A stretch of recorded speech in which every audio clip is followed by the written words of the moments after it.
Billionaire CEO asked the janitor for financial advice as a joke. Her first words left him speechless. The air in the Wallace Enterprises lobby crackled with tension at 10:47 p.m. on a Wednesday night in October.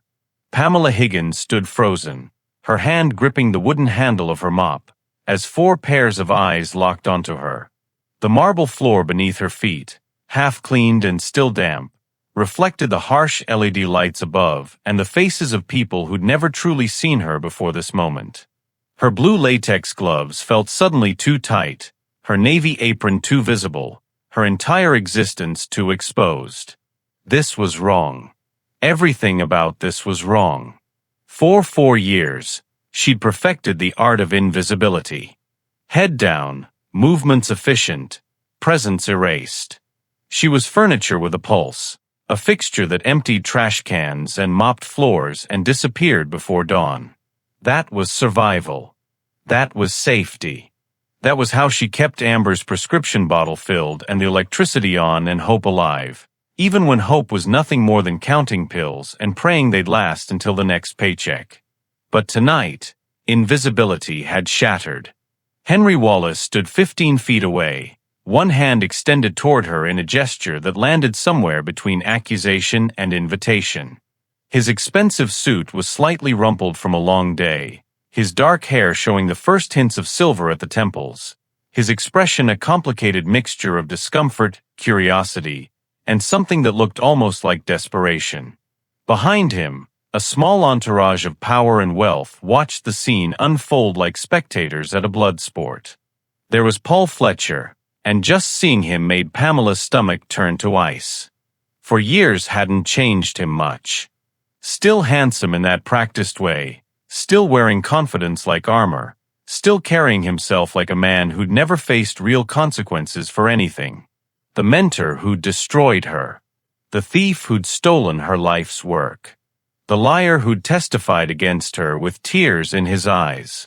Beside him stood a blonde woman in a burgundy blazer, watching with sharp, analytical eyes. Victoria Harrison, if the office gossip was accurate. An investor with the kind of reputation that made even Henry Wallace try to impress her. And there were others, younger executives whose names Pamela didn't know, all dressed in suits that cost more than her monthly rent, all looking at her like she was a curiosity, an oddity, a punchline waiting to happen. The silence was suffocating. It had started innocently enough. Pamela had been mopping the lobby, her movements rhythmic and practiced, when the elevator chimed and voices spilled into the cavernous space. Important voices. CEO voices. The kind of voices that discussed billions while she scrubbed the floors beneath their feet. She'd tried to disappear. Moved her mop bucket to the far side of the lobby, angled her body away, become invisible through sheer force of will. But then she'd heard it. The conversation that made her hand still on the mop handle, made her breath catch in her throat. The Kentonica deal is our last defense, Henry Wallace had said, his voice tight with barely controlled stress. Once we finalize on Friday, we'll have the leverage to block your hostile bid. Paul Fletcher's laugh had been sharp and cruel. Your board is already fractured, Henry. Even if you sign, you're bleeding out. You just don't know it yet. And then Paul's eyes had found her. Spotted the invisible woman with her mop, the ghost who wasn't supposed to exist in their rarefied world. His lips had curved into that smile she remembered too well, the one that preceded destruction. Perhaps, he'd said, his voice dripping with condescension that made her skin crawl, you should ask your janitor for advice. She certainly sees your company from the ground up. Maybe she has some insights into where all the leaks are coming from. The laughter that followed was sharp and dismissive. Henry's associates had chuckled at the joke, at the absurdity of asking a janitor, a woman with a mop, for financial advice. Even Henry had smiled, though it looked strained, uncomfortable. But he was playing a part, Pamela realized with sudden clarity. This was a test. Victoria Harrison was watching to see how he'd handle Paul's provocation, how he'd navigate this moment of casual cruelty. And Henry had made his choice.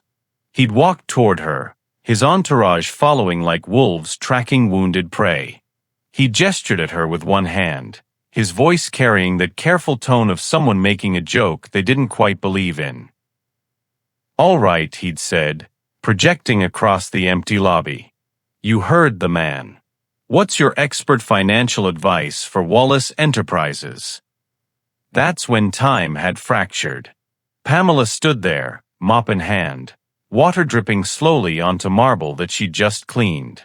4 years of silence pressed down on her like a physical weight. 4 years of swallowing brilliant insights while emptying trash cans. 4 years of mentally correcting flawed strategies while scrubbing toilets. 4 years of pretending to be less than she was, pretending not to see, pretending not to know. 4 years of counting pills and praying Amber would make it to the next dose. She looked at Henry Wallace, this brilliant, wealthy, desperate man who just turned her into a punchline to score points with his colleagues. She looked at Paul Fletcher, whose smug face was a knife against her throat, a living reminder of everything she'd lost. She looked at Victoria Harrison's calculating expression, at the younger executive's barely concealed amusement. And then she looked down at her uniform. Navy apron over a white polo shirt. Blue latex gloves that hid 4 years of calluses. Black non-slip shoes that had walked miles through these halls. The costume of invisibility. The armor of survival. She thought of Amber, asleep in their tiny apartment with Mrs. Chun checking on her every few hours. She thought of the orange pill bottle with only 4 doses left. She thought of every brilliant analysis she'd bitten back, every correction she'd swallowed, every time she pretended not to understand conversations happening above her head. She thought of the Cantonica acquisition, which she'd seen mentioned in memos left carelessly on desks, in whiteboards not erased before she arrived, in contracts left open on computer screens when executives rushed out for late meetings. She'd read them all because she couldn't help herself. The brilliant financial mind that had once made her Wall Street's youngest prodigy didn't die just because she wore a janitor's uniform. And she'd seen the trap. Oh God, she'd seen the trap. Section 47B, buried in hundreds of pages of legal documentation. The leveraged buyout clause disguised as standard indemnification language. The poison pill that would destroy Wallace Enterprises the moment Henry signed. The ghost decided to speak. Pamela slowly released the mop handle, letting it rest against her shoulder. She pulled off one blue latex glove, then the other, moving with deliberate precision that made the simple act feel significant. She met Henry Wallace's eyes, not with deference, not with a downcast gaze of someone who knew their place, but with the level, unflinching stare of an equal. Cancel the Cantonica acquisition. Her voice cut through the lobby like a blade. Quiet but carrying, steady but absolute. 5 simple words that landed like a grenade. Henry's condescending half-smile faltered. The amusement drained from his face, replaced by confusion. Pamela didn't stop. Couldn't stop. The dam had broken, and 4 years of silence came flooding out in precise, clinical analysis. Your offshore holding structure isn't firewalled correctly, she continued, her words sharp and exact. There's a leveraged buyout clause buried in Section 47B of the Cantonica contract. It's hidden in the indemnification language, designed to look like a standard liability provision. But the legal phrasing is deliberately ambiguous. She took a step forward, still holding her gloves in one hand, the mop forgotten behind her. When you sign that deal on Friday, Mr. Wallace, you won't be buying a company. She paused, watching the color begin to drain from his face, watching realization dawn like a slow-motion car crash. You'll be handing over 51% controlling interest in Wallace Enterprises for pennies on the dollar. The silence that followed was absolute. It was the silence of a world tilting off its axis, of every assumption shattering simultaneously, of a joke that had just delivered a knockout punch. Henry Wallace's face went through a remarkable transformation in the space of 3 heartbeats. Condescending amusement to confusion to dawning horror to something that looked like physical pain. His mouth opened, closed, opened again. No sound emerged. Victoria Harrison's perfectly maintained composure cracked. Her eyebrows shot up, genuine shock breaking through her professional mask. The younger executives took an involuntary step backward, as if Pamela's words had physical force. And Paul Fletcher's smug smile died like someone had flipped a switch. His face went pale, then flushed red, his eyes widening with something that looked like recognition mixed with pure rage. Because he knew her. In that moment, seeing her for the first time in 4 years, he recognized the woman he'd destroyed. The woman who shouldn't exist anymore. The woman who definitely, absolutely, impossibly shouldn't have just described his trap with surgical precision. Because Pamela Higgins had just revealed a flaw so specific, so deeply buried in layers of complex legal documentation, so perfectly calibrated to destroy, that only 3 people in the world should have known about it. The architects of the scheme, Paul Fletcher and his co-conspirator inside Wallace Enterprises. And a janitor with a mop definitely, absolutely should not have been one of them. Henry Wallace finally found his voice. It came out as a hoarse whisper, stripped of all its earlier confidence, all its practiced charm. Who are you? It wasn't a question. It was an accusation. An existential crisis wrapped in 3 words. Pamela held his gaze. Her heart was pounding so hard she could feel it in her throat. Her hands were shaking, but she kept them steady through sheer force of will. 4 years of silence, shattered in 60 seconds. 4 years of carefully constructed invisibility, obliterated. She just committed career suicide, or possibly actual suicide, depending on how much Paul Fletcher still wanted to bury her.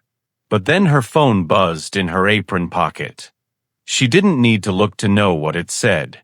Mrs. Chun checking in, probably reporting that Amber's fever was rising again, that they were running out of time, that the medication they desperately needed was slipping further out of reach. Pamela Higgins, former senior financial analyst, former Wall Street prodigy, former person with a future, looked at the most powerful people in the building and made her choice. "My name is Pamela Higgins," she said quietly, her voice steady despite the chaos screaming inside her head. "I used to be someone who understood finance. I still am, apparently. And Mr. Wallace, your company is under attack. If you sign that contract on Friday, you'll lose everything your father built." She paused, watching him process this, watching the brilliant mind work through shock toward calculation. "But if you give me 5 minutes to explain, I can prove it." The ghost had spoken. And the billionaire CEO, the legendary Henry Wallace who could predict a company's survival from the first sentence of any pitch, who trained business students at universities around the world, who'd never been speechless in his entire professional life, stood frozen in his own lobby. His mouth hung open, unable to form a single word. Behind him, Paul Fletcher's face had cycled from red to ashen white. His hands, Pamela noticed with grim satisfaction, were trembling. Victoria Harrison was staring at her with new eyes, calculating, reassessing, seeing past the uniform to the mind beneath. The game had just changed. The invisible woman had become visible. And somewhere in a tiny apartment across the city, a 4-year-old girl named Amber slept peacefully, unaware that her mother had just started a war that would either save them both or destroy them completely. There was no going back now. The ghost had spoken, and the world was listening. And the billionaire CEO, the legendary Henry Wallace, who could predict a company's survival from the first sentence of any pitch, who trained business students at universities around the world, who'd never been speechless in his entire professional life, stood frozen in his own lobby, his mouth open, unable to form a single word. Behind him, Paul Fletcher's face had gone from red to ashen white. The game had just changed. And somewhere in a tiny apartment across the city, a 4-year-old girl named Amber slept peacefully, unaware that her mother had just started a war. Before we proceed, permit me to welcome you, my lovely family, to another heartwarming story. If you're new here, we wholeheartedly welcome you.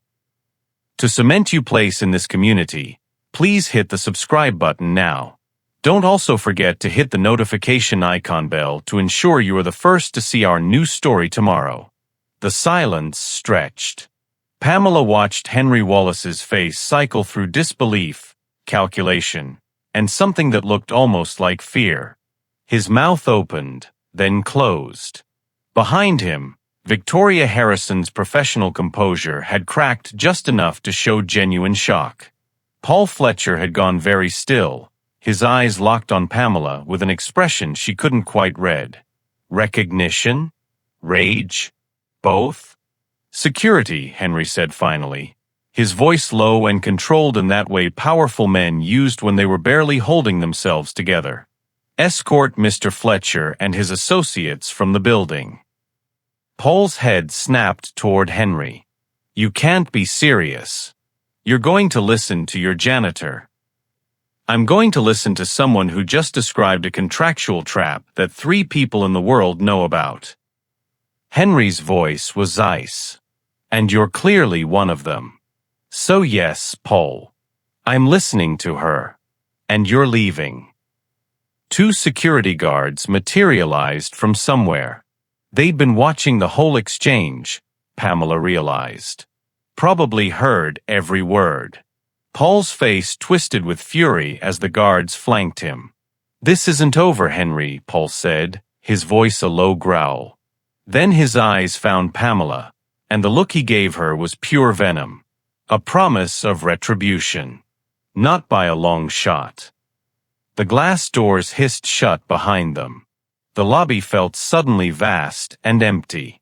Pamela stood beside her abandoned floor buffer, her heart hammering so hard she thought everyone could hear it.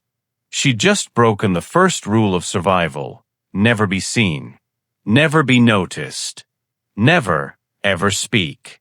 And now Henry Wallace was turning toward her, his expression unreadable. You, he said, pointing one finger at her. With me. Now. The ride to the 65th floor was the longest 90 seconds of Pamela's life.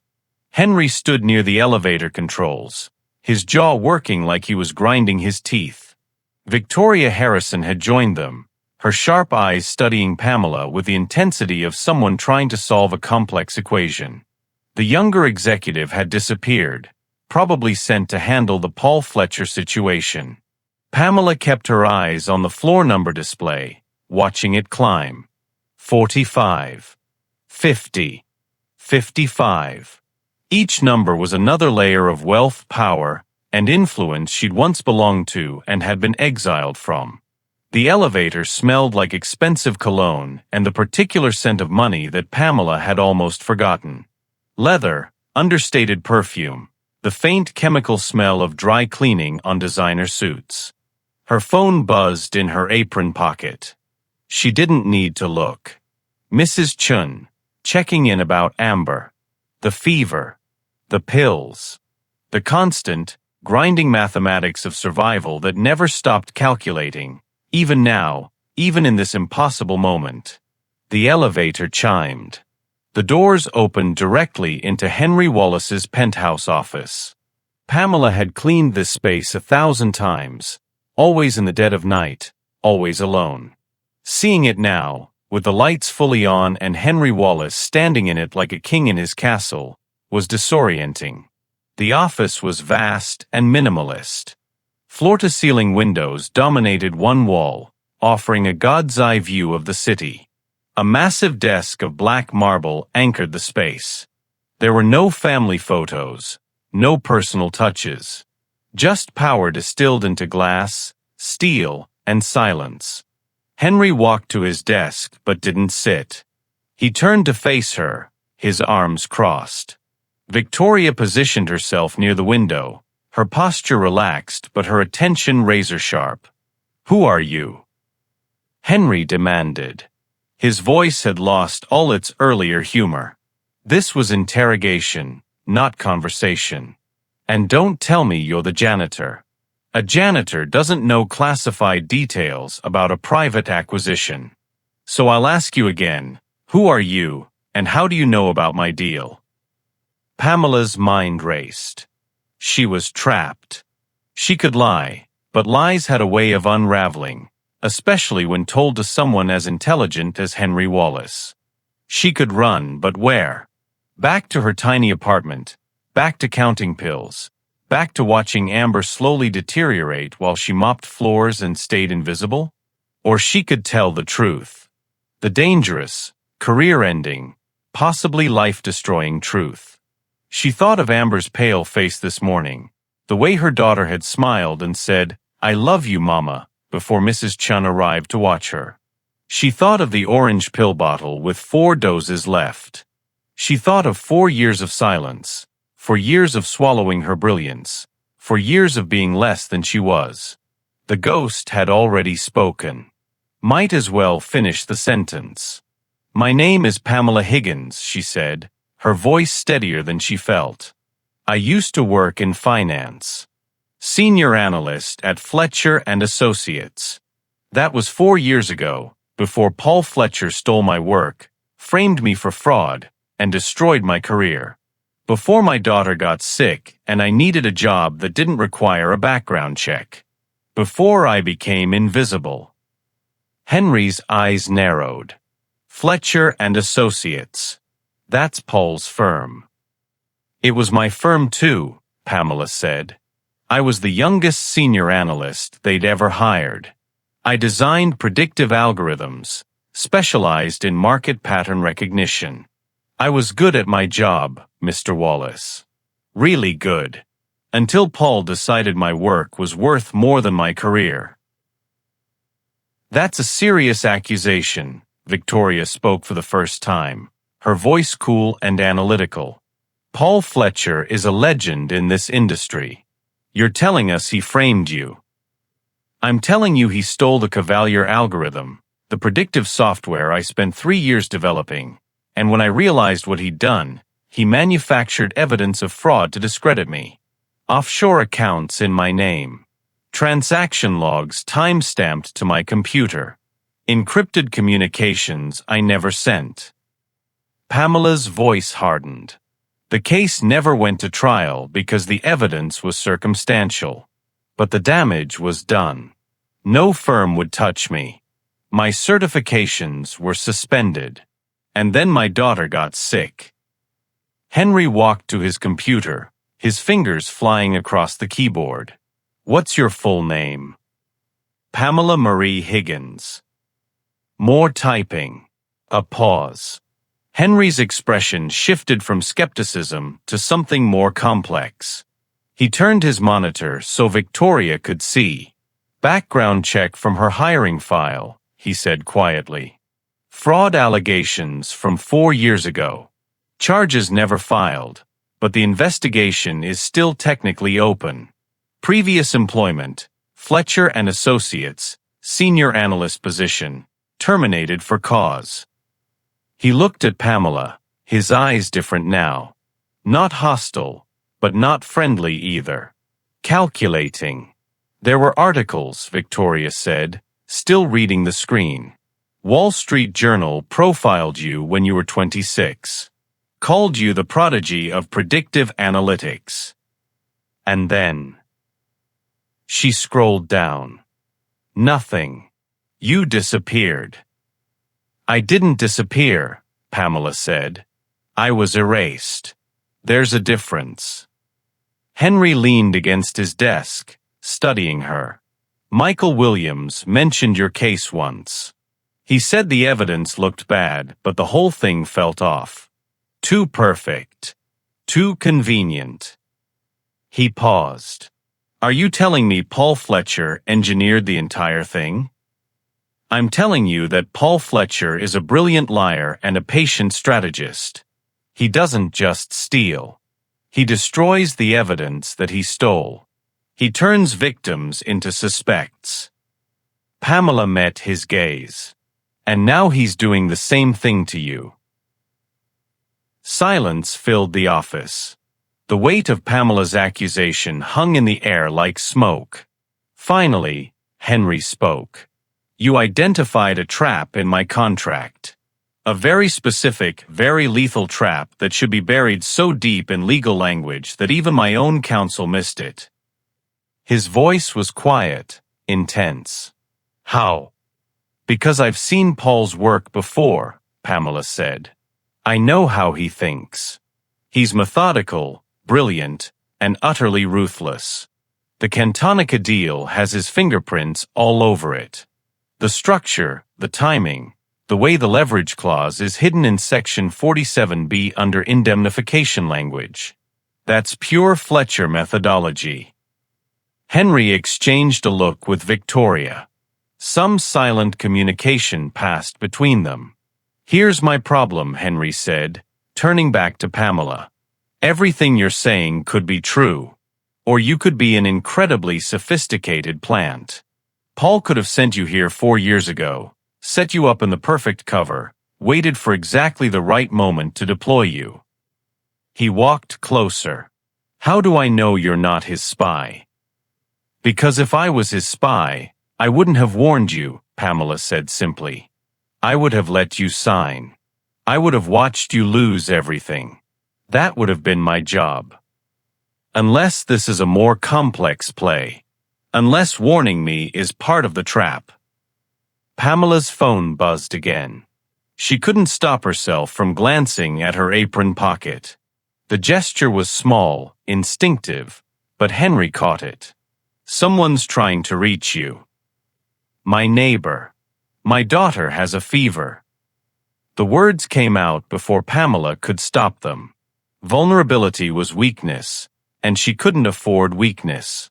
But the truth was easier than lying. Henry's expression shifted.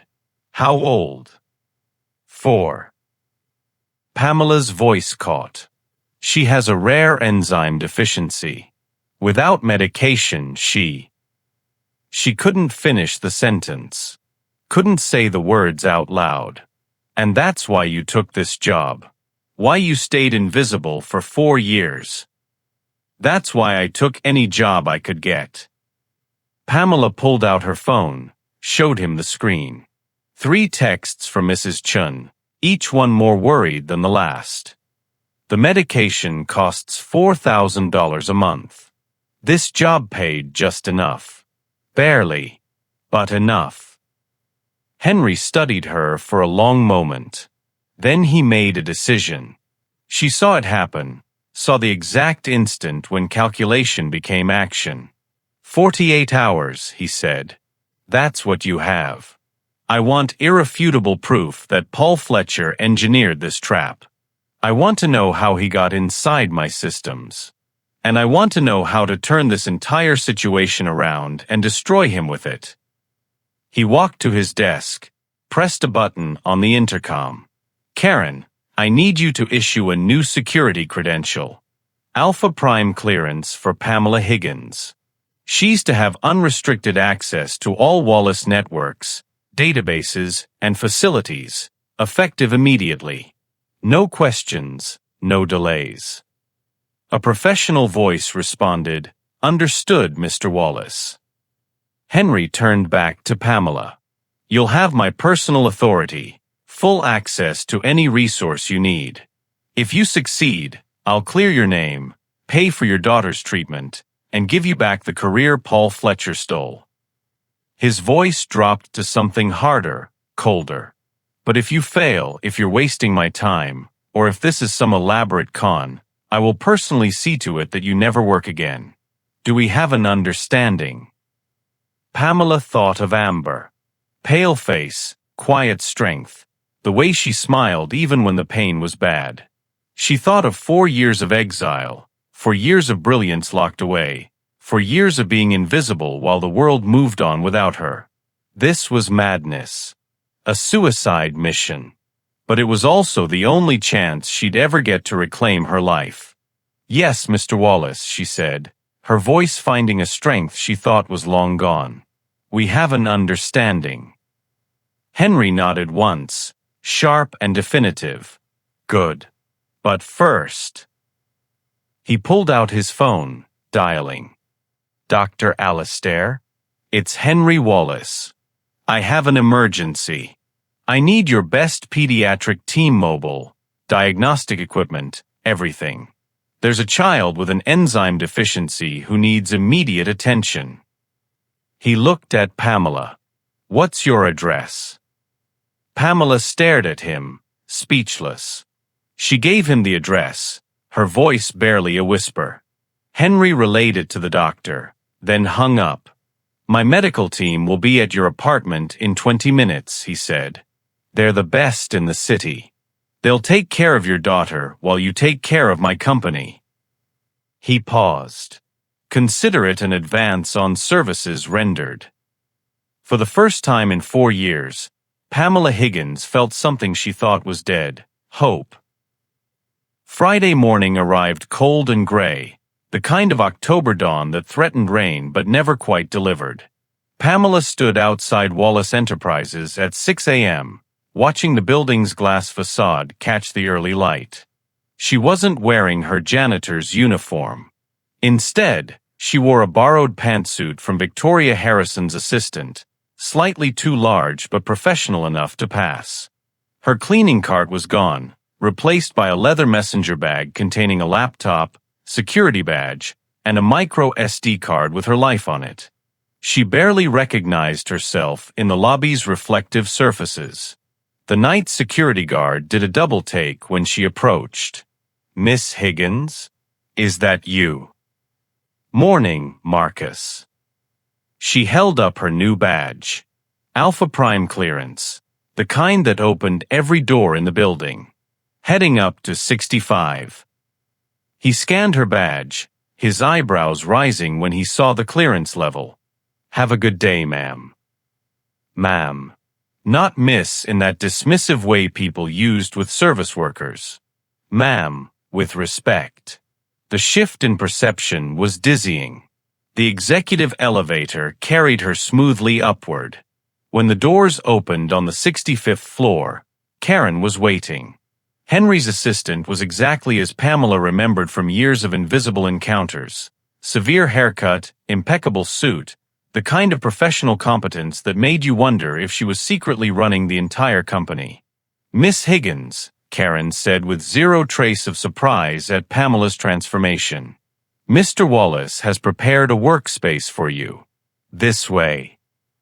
She led Pamela down a corridor of glass-walled offices where early arriving executives were already at work. Heads turned. Conversations stopped mid-sentence.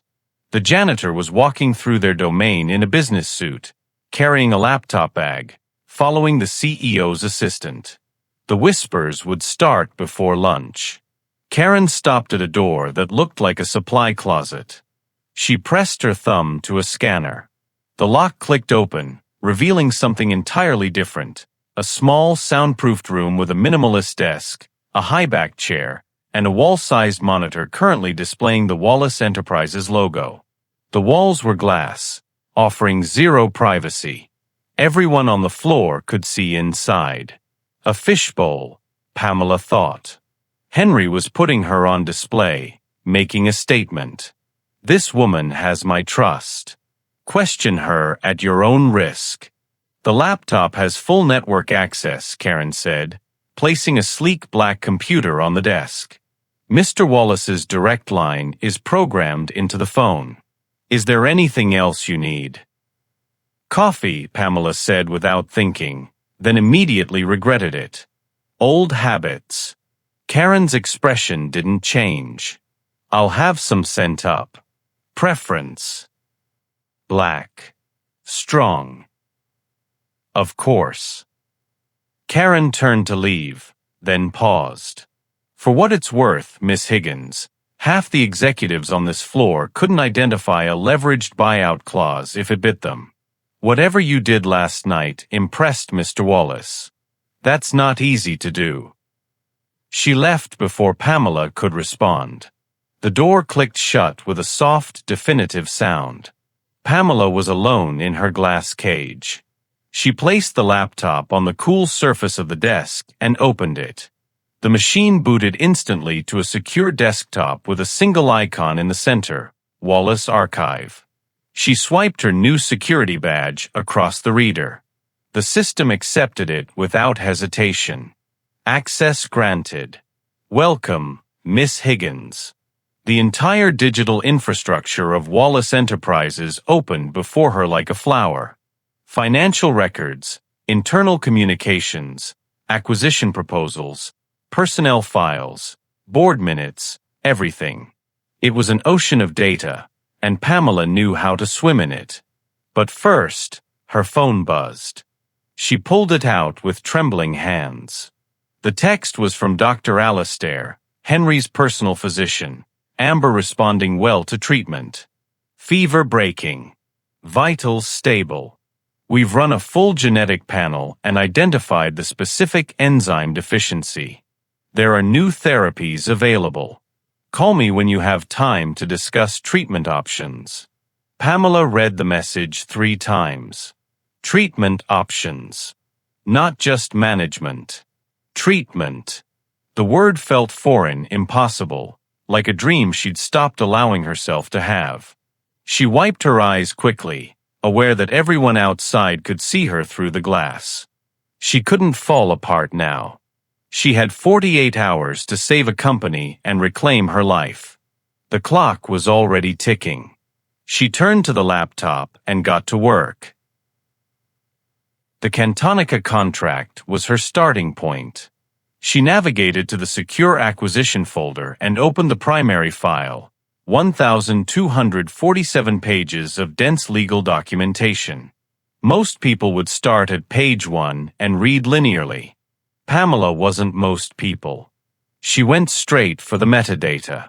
Every digital document carried a ghost, a record of its creation and modification. She pulled up the revision history and started analyzing the timestamps, the user IDs, the IP addresses of every person who touched this file. There. An external revision uploaded 2 weeks ago at 3:47 a.m. The file had been accessed from an IP address routed through the Cayman Islands, masked behind layers of proxies. Amateur work trying to look professional, or professional work trying to look amateur. With Paul Fletcher, it could be either. She tried to trace the upload's origin. Access denied. Pamela frowned. Alpha Prime clearance should have opened everything. But someone had put a secondary encryption layer on this specific file. A digital deadbolt. It was exactly the kind of paranoid security Paul would implement. If she couldn't go through the front door, she'd find a back door. She started mapping Wallace's network architecture. Not the official schematic that IT maintained, but the real structure, including legacy systems, forgotten pathways, and the digital equivalent of crawl spaces. Every network had them, old administrative accounts that hadn't been properly decommissioned, automated systems with permissions nobody remembered granting, the accumulated technical debt of years of upgrades and migrations. 2 hours disappeared. The coffee Karen had sent grew cold beside her. Outside the glass walls, executives arrived for work, did double takes when they saw her, whispered to each other. Pamela ignored them all. The world had contracted to the screen in front of her and the puzzle it contained. Her phone rang. She almost didn't answer, but the caller ID showed Mrs. Chun. Pamela, honey, the doctors are still here with Amber. They're wonderful. So thorough. She's sleeping now, peaceful. The fever's gone. Mrs. Chen's voice was thick with emotion. What did you do? How did you afford this? It's complicated, Mrs. Chun. I'll explain later. Just take care of her, please. Always, sweetheart. Always. Pamela hung up, her throat tight. She turned back to the laptop with renewed intensity. This wasn't just about her career anymore. This was about Amber's future. This was about making sure her daughter had one. She cross-referenced the upload timestamp with server access logs. Who else had been logged into Wallace's network at 3:47 a.m. 2 weeks ago? The search returned one result. Not a person. An automated account associated with the building's HVAC system. The environmental controls had accessed the network for exactly 2 minutes, uploaded the malicious file, and logged off. Pamela sat back, a cold smile spreading across her face. She knew this trick. She'd seen Paul use it before. The traitor hadn't just given Paul information. They'd given him a key, a way to waltz into Wallace's digital castle disguised as the air conditioning. It was brilliant and arrogant, the signature of someone who believed they were untouchable. She started digging into the HVAC account's permissions. They were minimal, restricted to basic building systems. Except for one glaring anomaly, the account had read-write access to a directory labeled Archived Audits Q3 2019. It made no sense. Why would an environmental system need access to financial records from years ago? Pamela opened the directory. It was full of old audit reports, thousands of them. Boring, useless data. A digital junkyard. But she wasn't looking at the files themselves. She was looking at the negative space, the thing that didn't belong. She sorted by file size. Most of the audits were 100 to 200 kilobytes. Standard size for financial reports. But one file was different, 180 megabytes. A whale hiding in a school of minnows. Her heart began to pound. She opened it. It wasn't an audit report. It was a compressed, encrypted data packet. A Trojan horse hiding in plain sight. She ran a decryption algorithm, her fingers flying across the keyboard. The progress bar crawled forward with agonizing slowness. 5 minutes. 7. 10. Then it was done. A folder opened, containing a single item, a video file. Pamela's hand hovered over the trackpad. Whatever was in this video, it would change everything. She could feel it, the weight of revelation pressing against her chest like a physical force. She clicked play. The wall-sized monitor flickered to life. Grainy footage filled the screen, the kind of covert recording made with a hidden camera. The timestamp in the corner read 2 months ago, late at night. The location appeared to be an office, dimly lit, expensive leather furniture visible in the shadows. A man sat in a high-backed chair, his face mostly turned away from the camera. But Pamela could see enough. The expensive watch on his wrist, the particular way he held himself, the silver hair catching the low light. Her stomach dropped. Michael Williams. Henry's most trusted board member. The man who'd stood by Henry's father for 30 years. The mentor. The friend. The traitor. A voice crackled through the speakerphone, and Pamela's blood ran cold. She knew that voice as well as she knew her own. The final transfer will be made to the Zurich account once the acquisition is signed, Paul Fletcher said, his voice tinny but clear through the recording. Are you certain Wallace won't get cold feet? Michael Williams leaned back in his chair, his movements relaxed, casual. When he spoke, his voice held no emotion whatsoever. No guilt, no hesitation, just cold calculation. Henry is proud.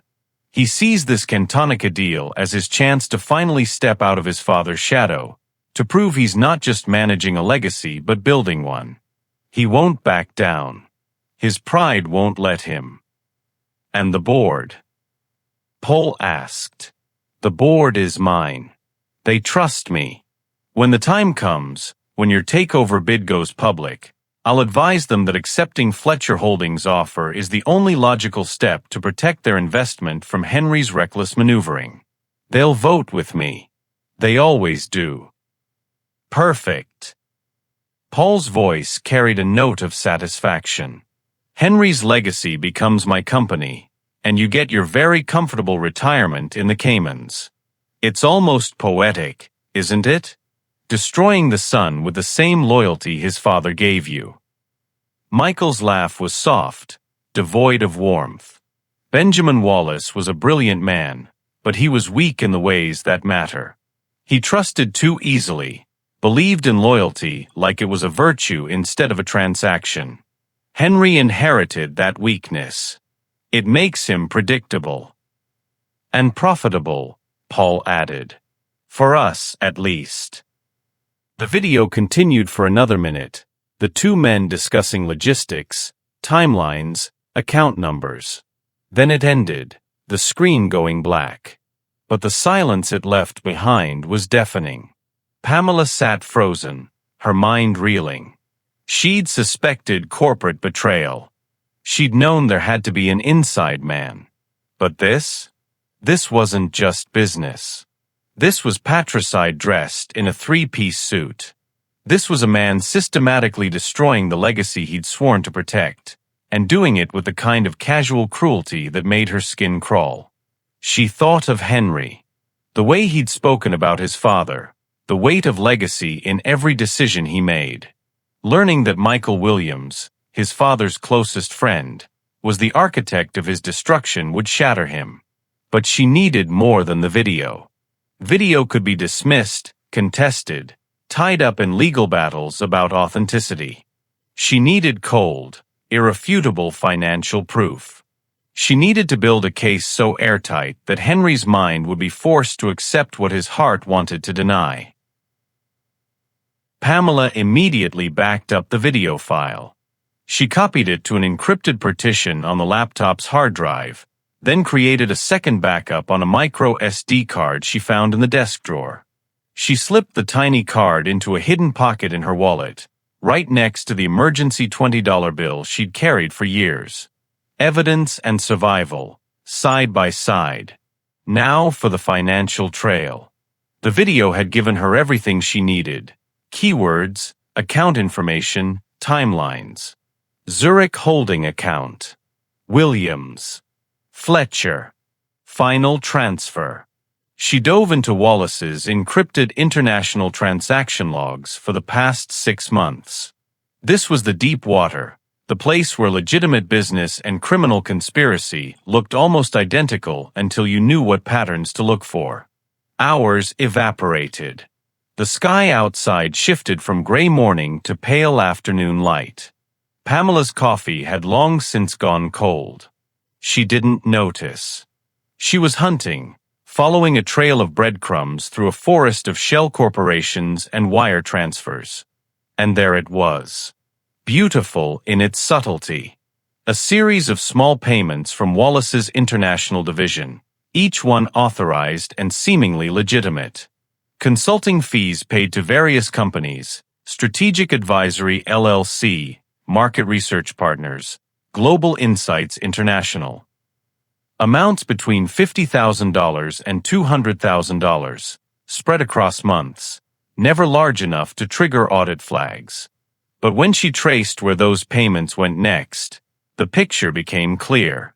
The money was bundled, rerouted through a labyrinth of accounts in the Bahamas, Luxembourg, Singapore, each transfer washing it cleaner. Then finally, all of it trickled into a single heavily encrypted holding account in Zurich. The account was registered to a shell entity named Argus Holdings.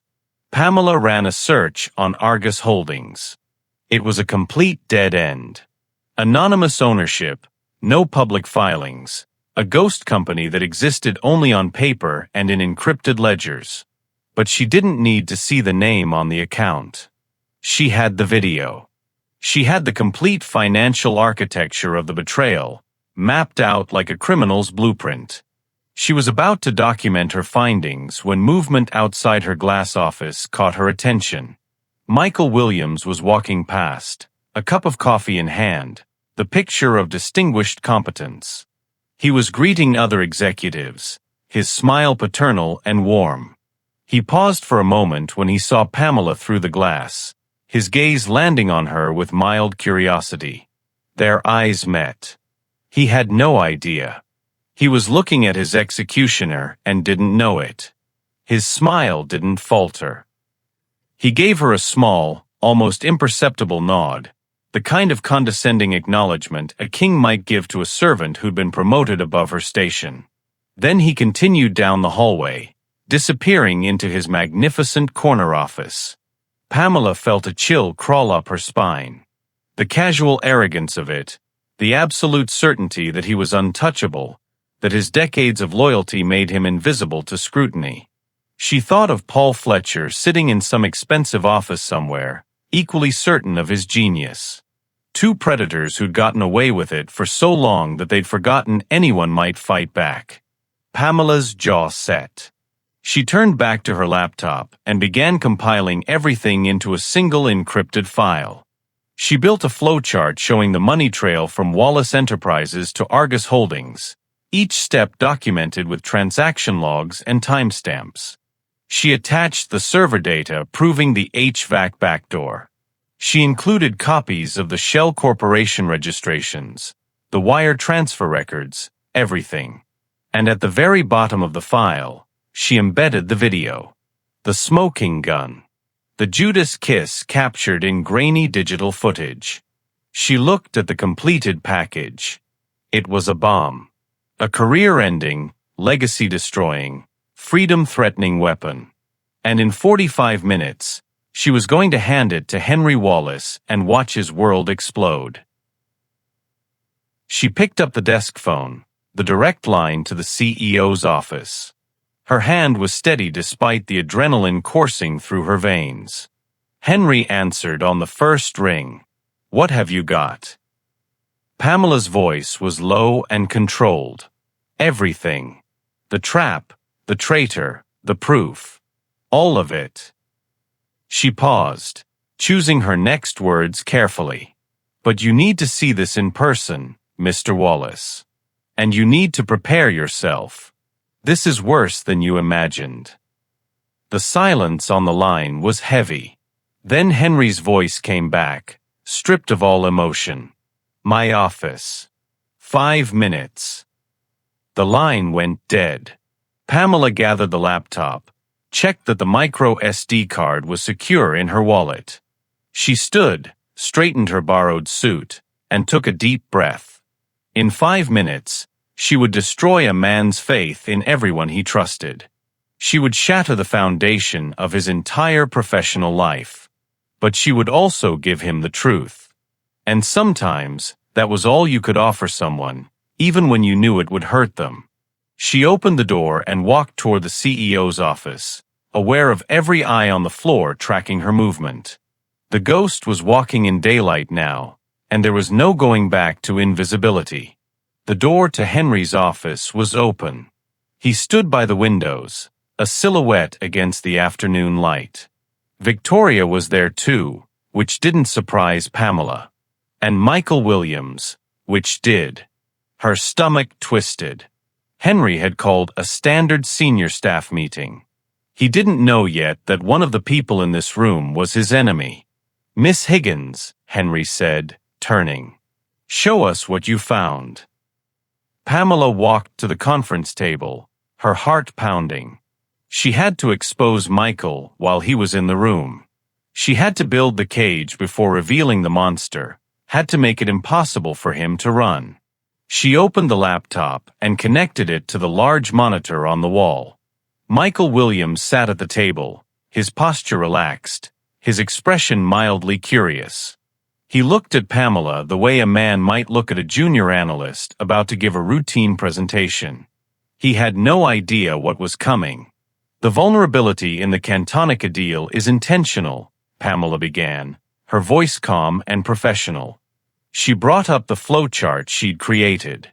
"It's part of a two-stage attack. First, the financial architecture." She walked them through the labyrinth of transactions, her words precise and clinical.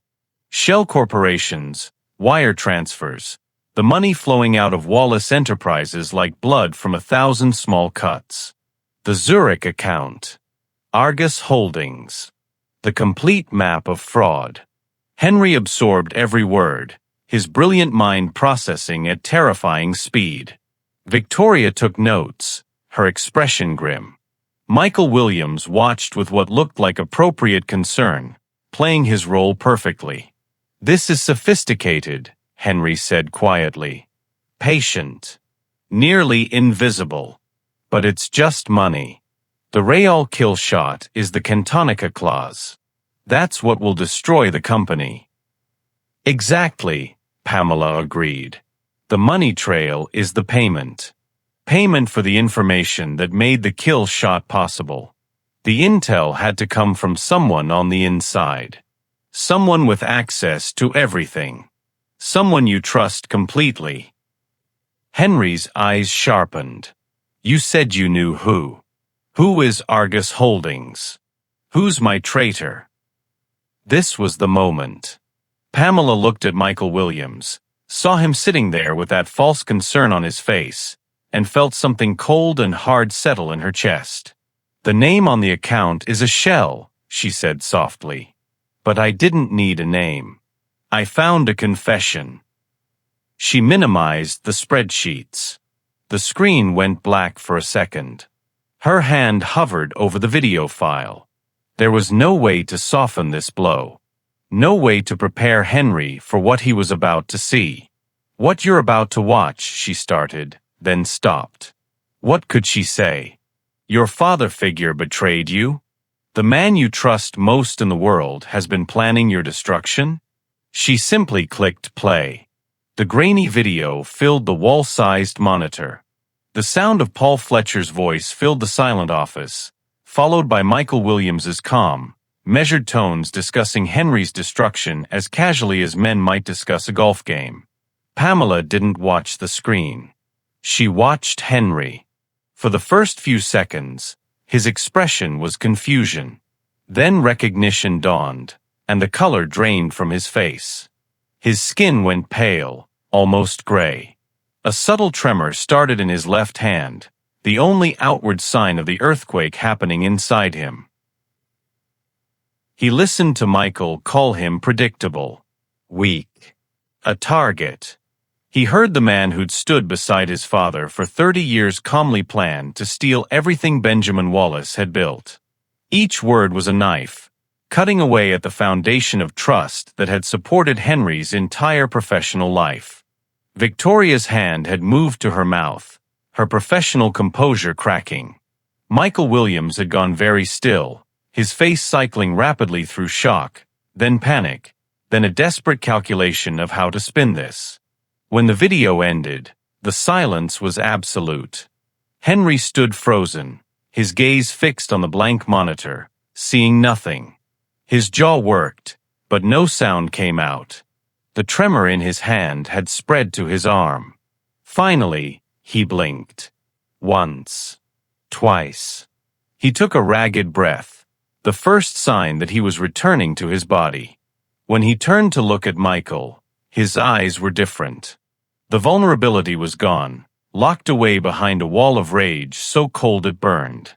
30 years, Henry whispered, his voice rough with a pain so deep it was almost soundless. You stood by my father's side for 30 years. You held me at his funeral. You swore you would help me protect his legacy. Michael stood, his movements jerky. Henry, this is fabricated.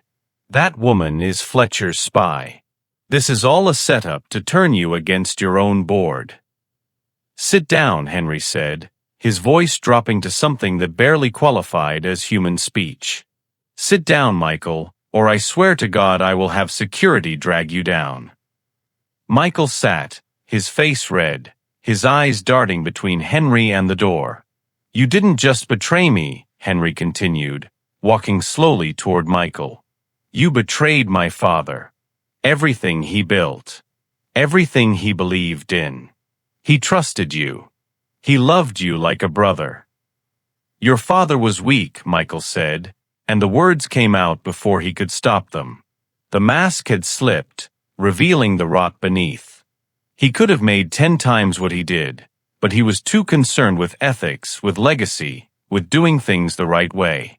I spent 30 years watching opportunities slip through his fingers because he was too moral to seize them. So you decided to take what you thought you deserved, Victoria said, her voice like ice. I earned it, Michael shot back.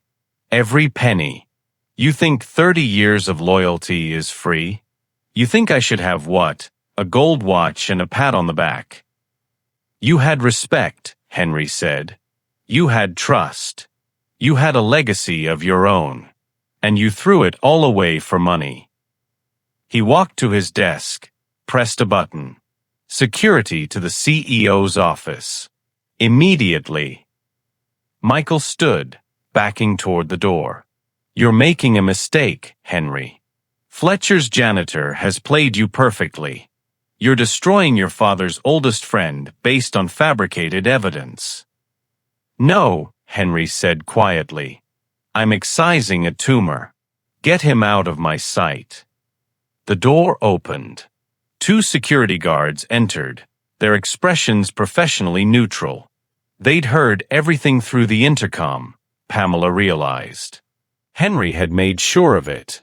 Escort Mr. Williams from the building, Henry said. He's terminated effective immediately. Confiscate his security badge, his phone, his laptop. He doesn't leave with anything. Michael looked at Pamela, and the hatred in his eyes was a living thing. You, he hissed. You destroyed everything. No, Pamela said calmly. You destroyed yourself. I just provided the documentation. The guards flanked Michael, gripping his arms. As they led him toward the door, he twisted back to look at Henry one last time. You'll regret this, he said. Fletcher will destroy you, and you'll have no one left to blame but yourself. Get out, Henry whispered. The door closed. The sound of Michael's protests faded down the hallway. And then it was just Henry, Victoria, and Pamela in the sudden suffocating silence. Henry stood motionless at his desk, staring at nothing. His hand gripped the edge of the marble surface so tightly his knuckles had gone white. The tremor was back, barely visible but there. Henry, Victoria said softly. Don't, he said. His voice cracked on the word. Just don't. He walked to the window, his back to them. For a long moment, no one spoke. Then Henry's shoulders sagged slightly, just for a second, before he pulled them back. When he turned around, his face was a mask again. The CEO had returned. But Pamela had seen the break. She'd seen the moment when Henry Wallace, the brilliant, untouchable genius, had shattered. And she recognized it because she'd lived it herself 4 years ago. They set a trap for me, Henry said, his voice steadier now but hollow. Fletcher and Williams. They expect me to walk into it on Monday like a lamb to slaughter. His eyes met Pamela's, and something shifted between them. She wasn't just an asset anymore. She wasn't just the janitor who'd been given a chance. She was the only person in the room who understood what it felt like to have your trust weaponized against you. What do we do now? Henry asked.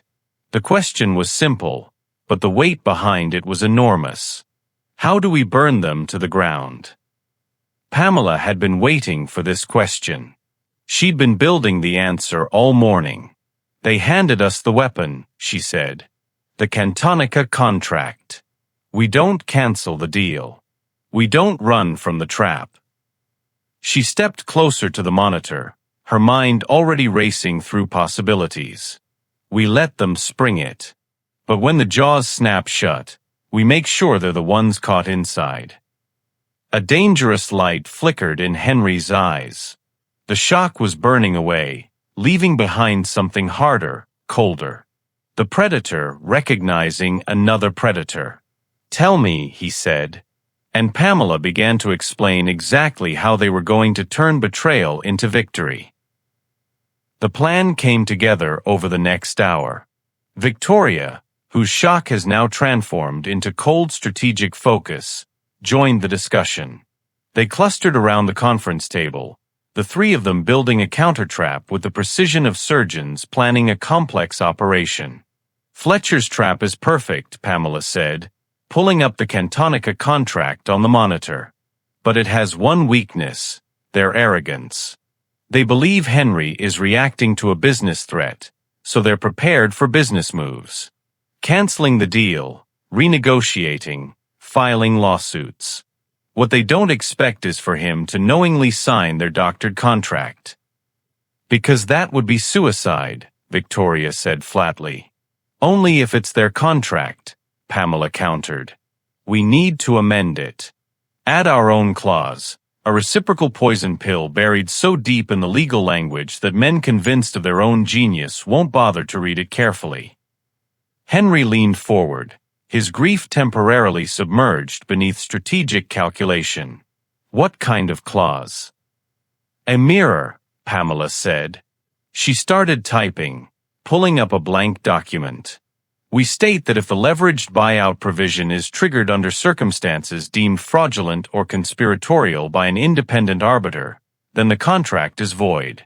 But more than that, all assets of the initiating party used as collateral for the attempt are forfeited to Wallace Enterprises as liquidated damages." Silence. Then Victoria started to laugh. It was a sharp, slightly unhinged sound. "You want to use their trap to bankrupt them," she said. "I want to use their trap to annihilate them," Pamela corrected. "Fletcher used a hidden clause to steal my life's work 4 years ago. It's time we returned the favor." Henry's smile was cold and predatory. "I like it. It's vicious. But there's a problem." He stood, pacing. "My chief counsel, Robert, would have to draft this. He's loyal, but he's part of the system. He knew Williams, trusted him. The moment we ask him to write a clause this aggressive, word will spread. Fletcher will know something's wrong." "Then we don't use Robert," Pamela said. Victoria was already pulling out her phone. "There's one person," she said. "Evelyn Reed. She was Benjamin Wallace's chief counsel before she retired. She's the only lawyer your father trusted with everything. She would burn down the world for your family, Henry." Henry nodded slowly. "Call her." While Victoria made the call, Pamela's phone buzzed. She pulled it out, saw Mrs. Chen's number, and stepped away to the corner of the office. "Pamela, honey, I wanted you to know. The doctors did more tests. They're saying Amber's condition might be treatable, not just manageable. There's some kind of new therapy. Gene therapy, they called it." Mrs. Chen's voice was thick with tears. "They're saying she could be cured, sweetheart. Actually cured." Pamela's knees went weak. She gripped the edge of Henry's desk to steady herself. "What?" "The doctor, Dr. Alastair. He wants to talk to you about it. He left his number. Pamela, this could change everything." "Thank you," Pamela whispered. "Thank you for being there. I have to go, but I'll call you tonight." She hung up, her mind reeling. Cured. The word felt impossible, dangerous to believe in. For 4 years, she'd operated in survival mode, counting pills, measuring out Amber's future in 48-hour increments. The idea that there could be an end to that, an actual future instead of just endless management, was too overwhelming to process. "Good news?" Henry asked, watching her. "They think they can cure my daughter," Pamela said, and her voice broke on the word cure. She wiped her eyes quickly. "Sorry. I shouldn't." "Don't apologize," Henry said. His voice was softer than she'd ever heard it. "You're fighting for your daughter while simultaneously saving my company. You're allowed to have emotions about both." Victoria ended her call. "Evelyn's on her way. She'll be here in 30 minutes." The pieces were falling into place. They had time to prepare before the real battle began. When Evelyn Reed arrived, She was everything Pamela had heard and more. 65 years old with steel-gray hair, piercing blue eyes, and the kind of presence that made you want to stand up straighter when she entered the room. She greeted Henry with genuine warmth, but when Victoria explained the situation, Evelyn's expression hardened into something terrifying. "Michael Williams," she said, her voice dropping to a growl. "After all these years. After everything Benjamin did for him." She turned to Pamela. "Show me." Pamela played the video again. Watching Evelyn's reaction was like watching someone build a wall brick by brick. First shock, then fury, then cold, calculated resolve. By the time the video ended, the lawyer looked like she was planning a war. "They made a mistake," Evelyn said quietly. "They assumed loyalty had a price, that everyone could be bought. They forgot about the people who can't be purchased." She looked at Henry. "Your father was my closest friend. I owe him and you everything. These men are going to learn what it means to betray the Wallace family." For the next 3 hours, the four of them worked.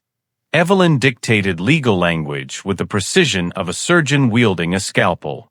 Pamela tested every clause against Fletcher's methodology, ensuring the trap would spring perfectly.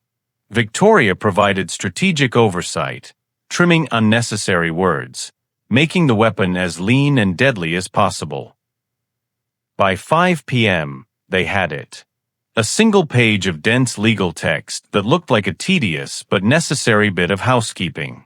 Standard indemnity language, regulatory compliance, third-party arbitration procedures. It was completely innocuous. It was the most dangerous document Pamela had ever seen. Evelyn printed it out with grim satisfaction. "There," she said. "The Trojan horse." Fletcher will glance at this and see exactly what he wants to see. Wallace's lawyers trying to patch a supposed vulnerability. He won't see the fangs until they're in his throat. "Now comes the hard part," Henry said, looking at the clock. "We have to make Fletcher and Williams believe we found a different problem. We need to stage a panic." "A red herring," Pamela said, already typing. "Something plausible enough to scare them but fixable enough that they'll rush to plug the hole and keep their timeline intact." She drafted a fake memo detailing a supposed conflict with new EU banking regulations that could delay the offshore asset transfers for months. It was dense, technical, and terrifying sounding but ultimately hollow. Anyone who read it carefully would see it was manageable. But anyone in a hurry, anyone convinced of their own plan's perfection, would panic. "I'll leave this in the executive lounge tomorrow morning," Henry said. "I'll make it look accidental. Fletcher has lunch scheduled with his team at a restaurant across the street. He'll find the memo before he leaves. And when he comes to you to warn you about the problem," Pamela said, "you panic. You're furious at your legal team for missing this. You're on the verge of calling Fletcher to postpone everything." "Which Fletcher can't allow," Victoria finished. "It would derail his entire scheme." "That's when I show up," Evelyn said, tapping the deadly page. "The outside consultant brought in to handle the crisis. I present this as the simplest, cleanest way to patch the hole.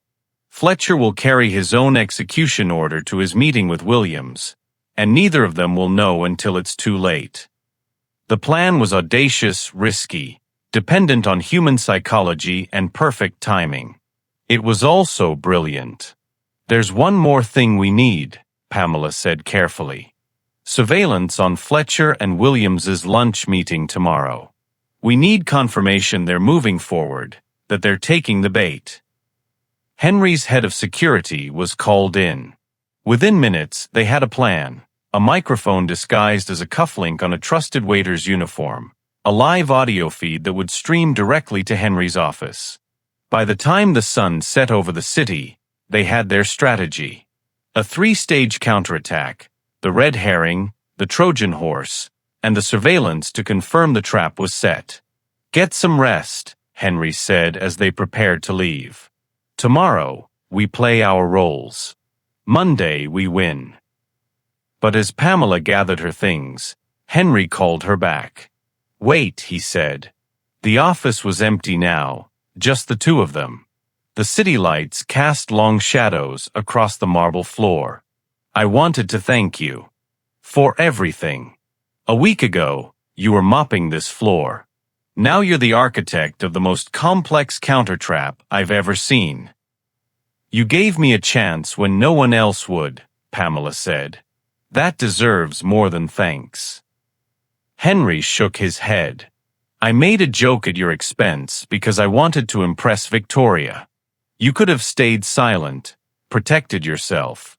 Instead, you saved me. You saved everything. He paused, and something shifted in his expression.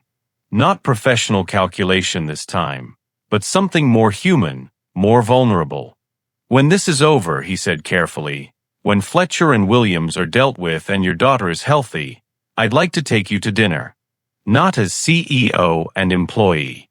Just as two people who survived something impossible together. Pamela's heart skipped. She looked at him, really looked at him for the first time not as the untouchable billionaire or the desperate CEO, but as Henry. A man who'd had his trust shattered, who'd discovered betrayal in the place he least expected it, who'd chosen to fight back instead of surrendering. I'd like that, she said softly. He smiled, and it reached his eyes. Good. Now go check on your daughter. We have a war to win tomorrow. Pamela left Wallace Enterprises as the moon rose over the city. She took a cab to her apartment, where Dr. Alastair's team was packing up their equipment. Amber was asleep, her color better than Pamela had seen in months, her breathing deep and steady. Dr. Alastair pulled Pamela aside, showed her genetic reports, treatment plans, timelines. The gene therapy had a 90% success rate. It would take 6 months, but at the end of it, Amber would be cured. Mr. Wallace has already authorized full payment, Dr. Alastair said. Everything your daughter needs. Pamela sat beside Amber's bed for a long time that night, watching her daughter sleep. Tomorrow, she would help destroy the men who'd stolen her life. Monday, she would reclaim everything she'd lost. But tonight, she was just a mother, counting her daughter's breaths and allowing herself, for the first time in 4 years, to hope. Saturday morning arrived with deceptive calm. Pamela was back in Wallace Enterprises by 8 a.m., wearing another borrowed suit, this time from Victoria's own closet, tailored and expensive. The plan was set. The pieces were in position. Now came the performance. Henry executed his part flawlessly.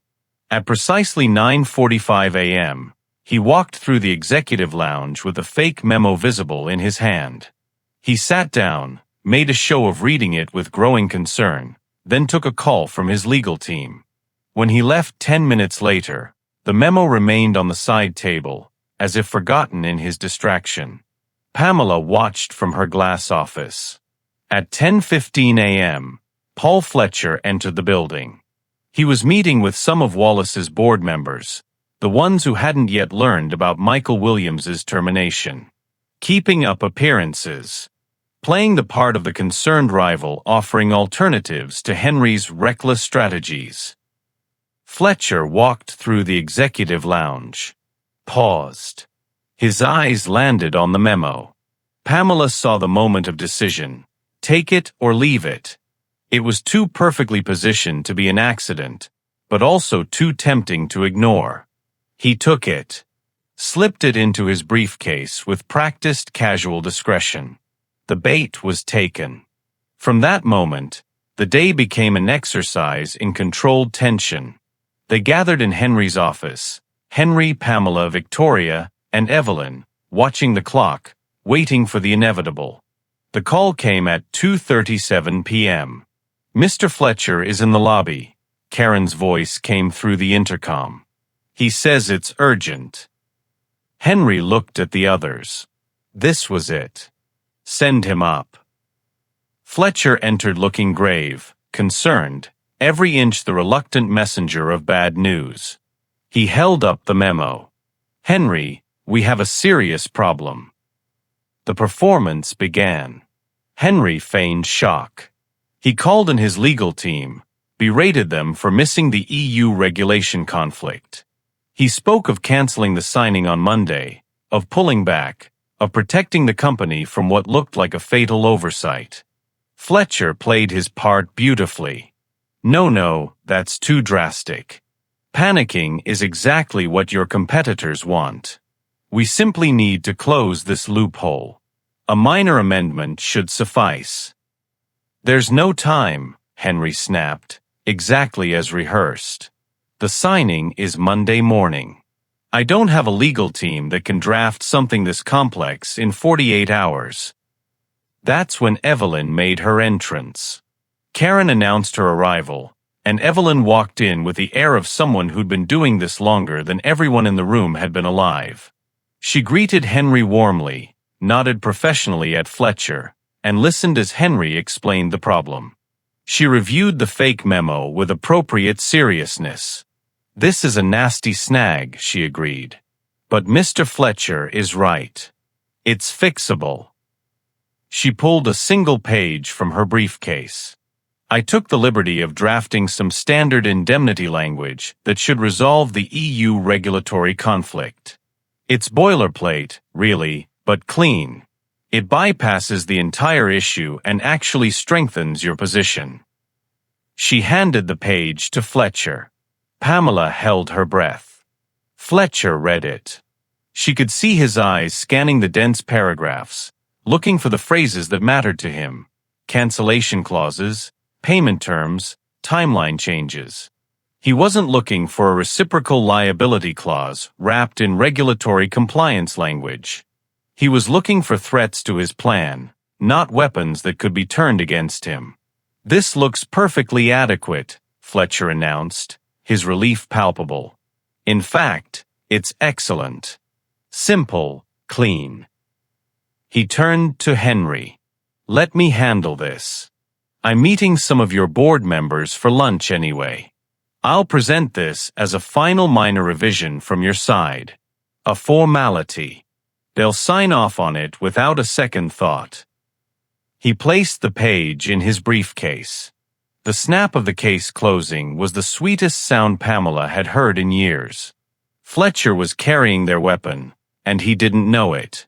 After Fletcher left, the four of them stood in silence for a moment.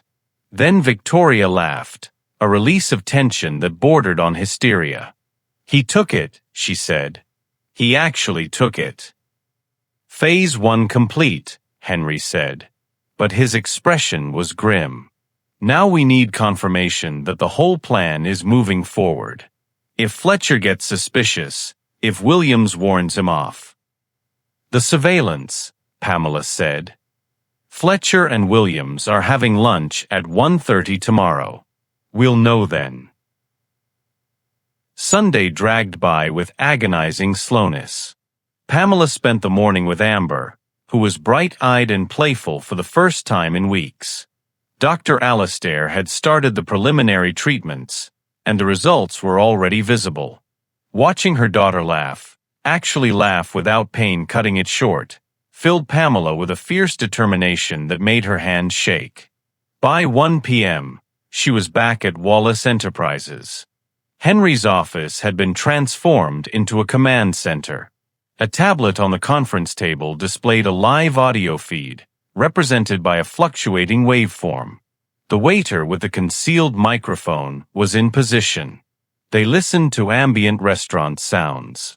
Clinking silverware, murmured conversations, the soft background music of expensive establishments. Then, at precisely 1:35 p.m., Fletcher's voice came through. Sorry I'm late. Traffic was murder. Another voice, older, familiar to Henry. One of the board members. No problem, Paul. Michael couldn't make it. Last-minute conflict, Fletcher said smoothly. He sends his regrets. They listened to small talk, ordering more pleasantries. Pamela forced herself to breathe normally. This had to work. Fletcher had to take the bait to the board member, had to push through the amendment. Finally, business. Fletcher mentioned the EU regulation issue, positioned himself as the helpful outsider who'd found a simple solution. Pamela heard papers rustling. "This is the amendment Evelyn Reed drafted," Fletcher said. "Basic housekeeping, really. It protects everyone's interests and keeps Monday's timeline intact." A pause. The board member was reading it. Pamela's fingernails dug into her palms. "Seems straightforward," the board member said. "I'll pass it to the others.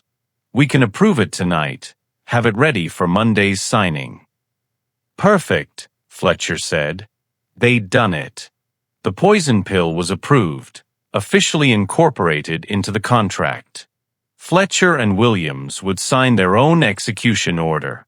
But then, just as they were about to switch off the feed, Fletcher's voice dropped lower. More intimate. The tone of a man sharing a secret. "Between us, George, this whole Cantonica deal? It's just the opening move. Wallace is so focused on defending against it, he's completely missed the real threat." Pamela's blood froze. George, the board member, chuckled. "You have something else up your sleeve?" "Let's just say that even if something goes wrong with Cantonica, which it won't, the Cavalier Protocol will finish Wallace Enterprises by the end of the month anyway." The room went silent. Henry and Pamela locked eyes, and she saw her own horror reflected in his expression. Cavalier. Her algorithm. The work Fletcher had stolen. What the hell is the Cavalier Protocol? Henry asked, his voice barely above a whisper. Pamela's hands had started shaking. "It's mine," she said. "The predictive algorithm I designed. Paul stole it when he framed me."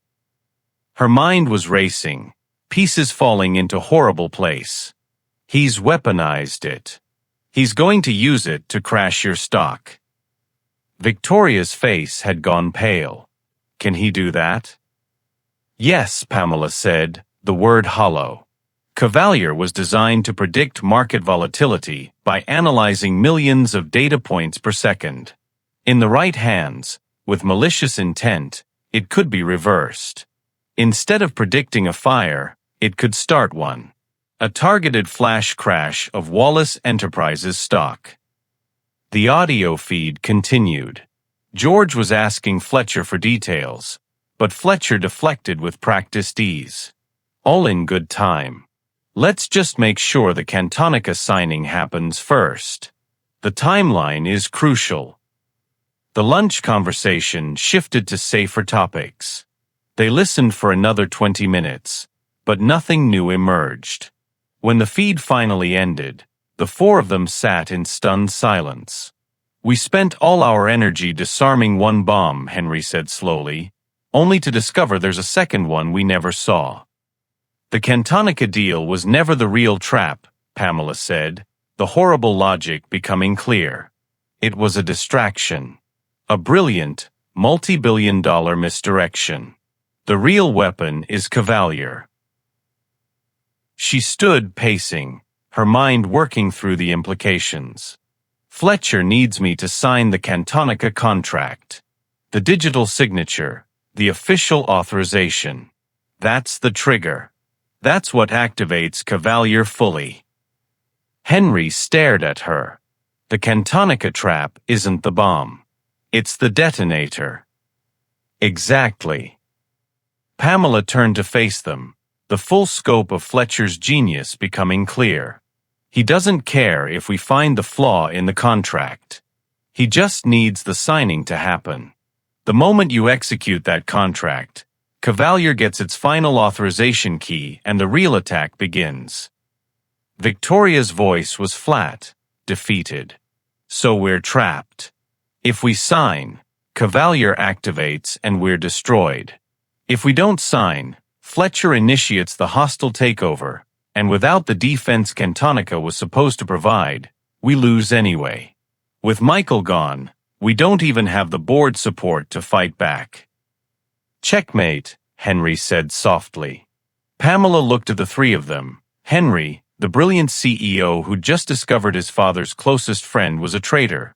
Victoria, the investor who'd bet on the wrong horse. Evelyn, the lawyer who'd thought she'd drafted the perfect counterattack. They all looked defeated, broken by the revelation that their victory was just another layer of Fletcher's trap. But Pamela Higgins had been broken before. She'd been destroyed, erased, forced to become invisible. She'd spent 4 years counting pills and mopping floors, while men like Fletcher moved through the world with impunity. She'd learned something in those 4 years. Sometimes the only way to win was to burn everything down and start over.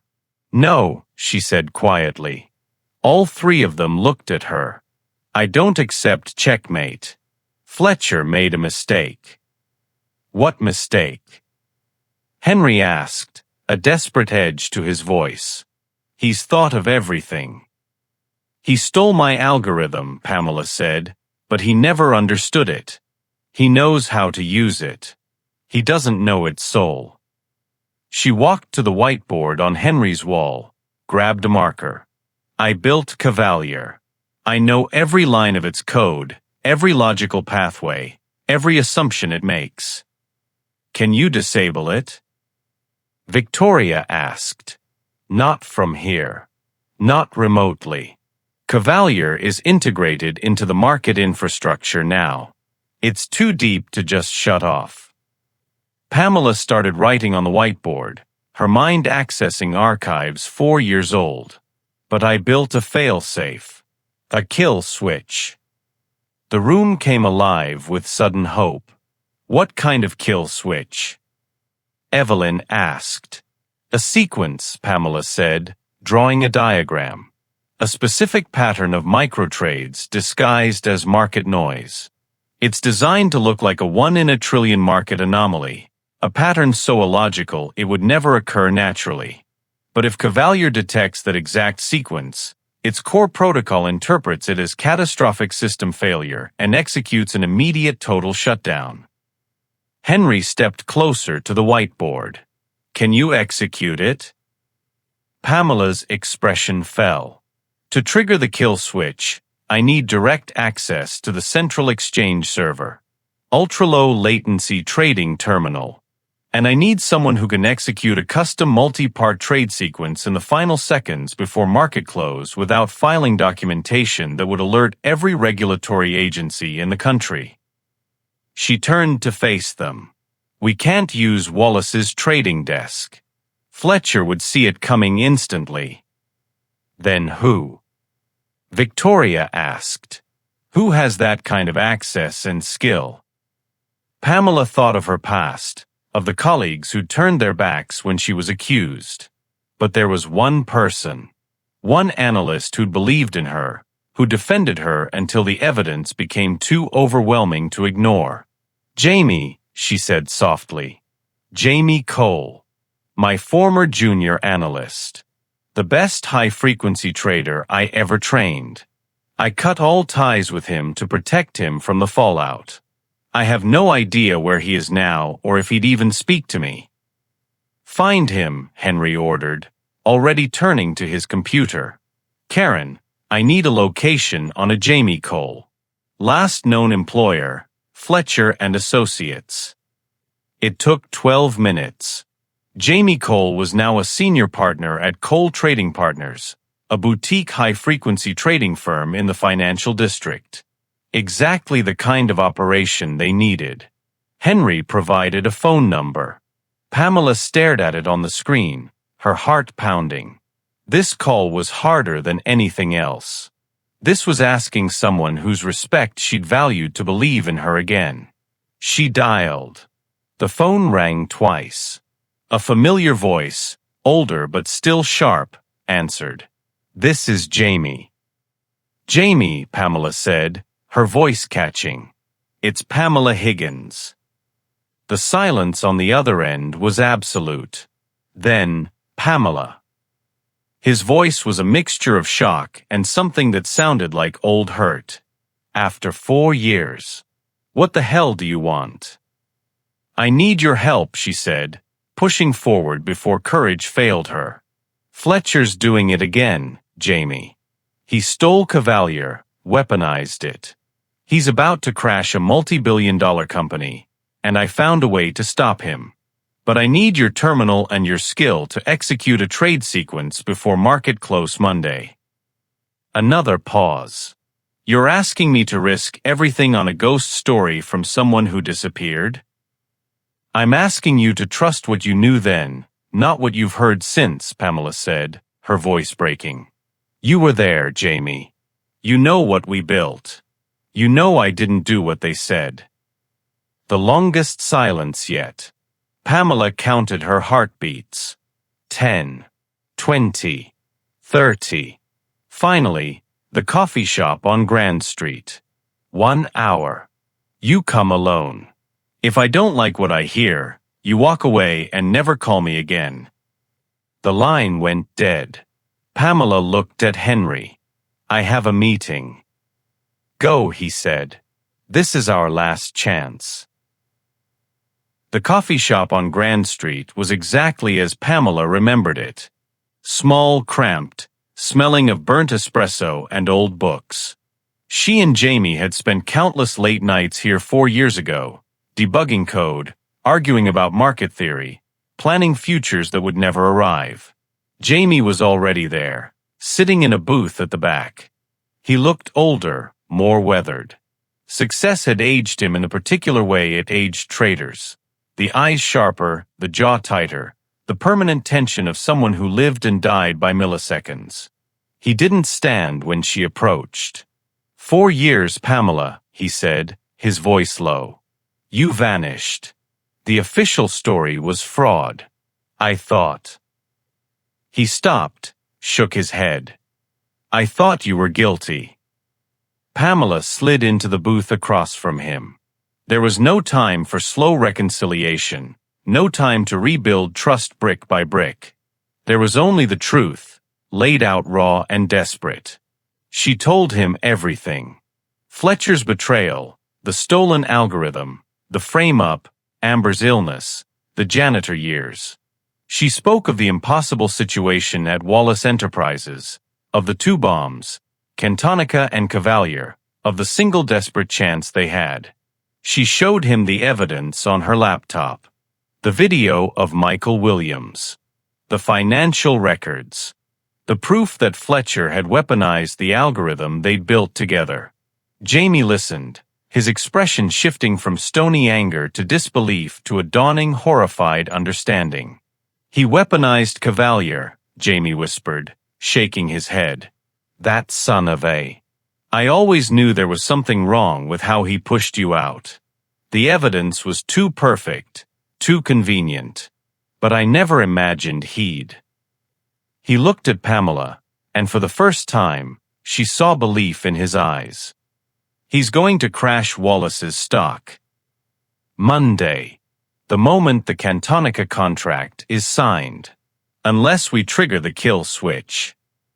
The kill switch, Jamie repeated, and a slow smile spread across his face.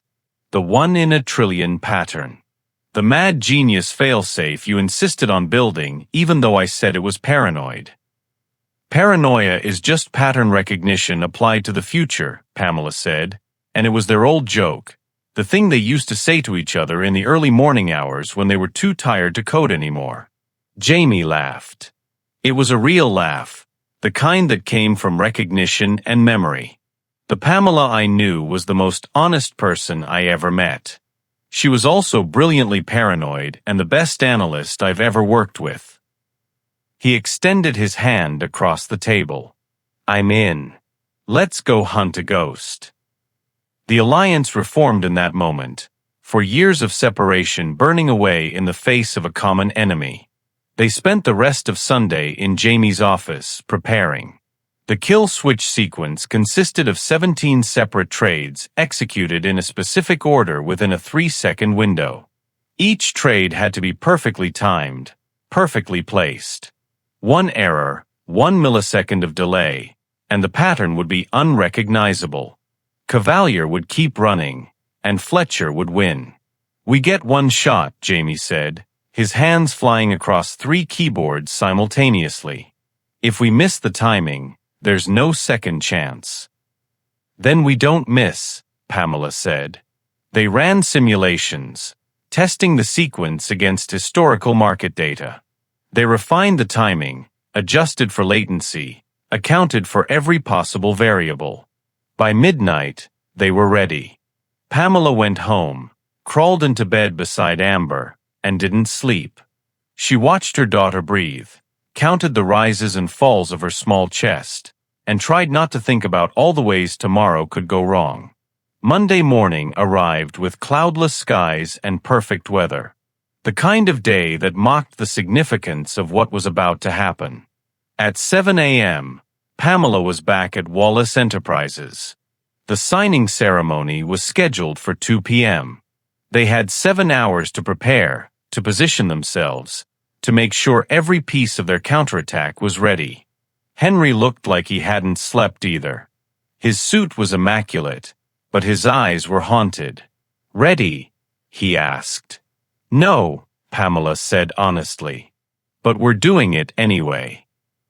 She left for Jamie's office at 11 a.m. The trading floor was a controlled chaos of monitors, data streams, and the constant low hum of people making and losing fortunes by the second. Jamie had cleared his main trading terminal for her, giving her the best seat in the house. They loaded the kill switch sequence. 17 trades queued and ready, waiting for Pamela's signal. "The signing starts at 2 p.m., Pamela said, checking her phone for the 10th time in 5 minutes. "Henry will stall as long as he can. We need to watch for Cavalier's signature. The moment it shifts from dormant to active, we hit the switch." Jamie nodded, his hands resting on the keyboard like a pianist before a concert. "I've got the sequence ready. Just say the word." They watched the clock. Minutes crawled by. Pamela's phone buzzed with updates from Henry. 2:05 p.m. Fletcher and board members arriving. Evelyn in position. 2:17 p.m. Document review beginning. Stalling with questions. 2:33 p.m. Running out of delays. Estimate 20 minutes max. On Pamela's screen, Cavalier's signature pulsed, a faint, rhythmic pattern buried in the market's normal chaos. Dormant. Waiting. Patient. At 2:47 p.m., Henry sent a final text, signing in 3 minutes. "This is it." Pamela's entire body tensed. She watched the screen, her eyes locked on Cavalier's signature. Jamie's hands hovered over the keyboard, ready. "Come on," Pamela whispered. "Show yourself." The signing ceremony had the formality of a funeral. Henry sat at the head of the massive mahogany table, flanked by Evelyn Reed and Victoria Harrison. Across from them sat Paul Fletcher, 2 board members, and their respective legal teams. The Cantonica contract, amended and approved, lay between them like a coiled snake. Outside the floor-to-ceiling windows, the city sprawled in oblivious afternoon light. Inside, the air was thick with tension and the particular scent of expensive cologne that always accompanied significant business transactions. Henry held the gold-plated pen, his signature weapon of choice for billion-dollar deals. Fletcher watched him with barely concealed anticipation, a wolf waiting for the trap to spring. "Any final concerns?" the lead lawyer asked, a formality before execution. Henry made a show of reviewing the documents one last time. He was stalling, but it had to look natural. He questioned a clause about offshore asset transfers. Evelyn jumped in with additional clarifications. Victoria asked about regulatory compliance. Fletcher's patience was wearing thin. "Henry, we've been over this contract a dozen times. The amendments we discussed are all incorporated. This is clean." Henry glanced at his watch. 2:51 p.m. Come on, Pamela. Give me something to work with. He picked up the pen. 2:51 p.m. Coal Trading Partners. Pamela's eyes were burning from staring at the screen. The market was in its final hour of trading, the controlled chaos before the closing bell. Cavalier's signature remained constant, dormant, waiting. Any second now, she muttered. Jamie's hands were cramping from holding position over the keyboard. You sure this is going to work? 90% sure, Pamela said. Maybe 85. That's not reassuring. It's honest. Then, at 2:52 p.m., she saw it. Cavalier's signature shifted. The rhythm changed, just slightly. The pattern began to evolve from dormant to active. The algorithm was waking up, waiting for the final trigger. There, Pamela said, pointing. It's activating. Henry's about to sign. Her phone buzzed. Henry's text, pen to paper. Last chance to stop this. She texted back, sign. Do it now. Henry's phone lit up with Pamela's message. He took a slow breath, centering himself. This was it. The moment where they either won everything or lost it all. He lowered the pen to the signature line. His hand moved across the paper with deliberate precision, each letter of his name a calculated risk. Wallace. The ink was still wet when he set the pen down. Done, he said quietly. Fletcher's smile was triumphant. The board members relaxed, believing the crisis was over. Legal teams began gathering documents. It was finished. Except Fletcher's phone buzzed. Then again. Then it started vibrating continuously, the cascade of alerts of something going catastrophically wrong. Now, Jamie. Execute now. Jamie's fingers exploded across the keyboard. The 17 trades launched simultaneously, firing into the digital maelstrom of the market. On screen, Pamela watched the sequence materialize. Bizarre trades at impossible prices, buying and selling patterns that made no economic sense whatsoever. The 1 in a trillion anomaly. The pattern that should never exist. For one agonizing heartbeat, nothing happened. Cavalier's signature continued its evolution toward full activation. Then it flickered. The rhythm stuttered, distorted. The algorithm detected the impossible pattern, interpreted it as system failure. Its core protocol kicked in, emergency shutdown to prevent catastrophic error propagation. Cavalier's signature flatlined. It's gone, Pamela breathed, grabbing Jamie's shoulder. We killed it. But the kill switch had consequences. The bizarre trade sequence had triggered automatic market responses. Fletcher Holdings stock, heavily leveraged against the predicted Wallace crash, was suddenly exposed. Without Cavalier's manipulation, the natural market forces reasserted themselves, and Fletcher's over-leveraged position began to implode. Fletcher stared at his phone, his face cycling through confusion, disbelief, and dawning horror. The color drained from his skin, leaving him gray. What's wrong, Paul? Henry asked, his voice perfectly neutral. You look like you've seen a ghost. There's. Fletcher couldn't form sentences. He looked from his phone to Henry, his eyes wide. How? What did you? Henry's smile was cold and sharp as a blade. Before we finish celebrating, gentlemen, there's one piece of new information I believe everyone should see. He nodded to Evelyn, who pressed a button on the tablet in front of her. The massive monitor at the head of the boardroom flickered to life. The grainy video of Michael Williams conspiring with Fletcher filled the screen. The board members, who'd been preparing to leave, froze.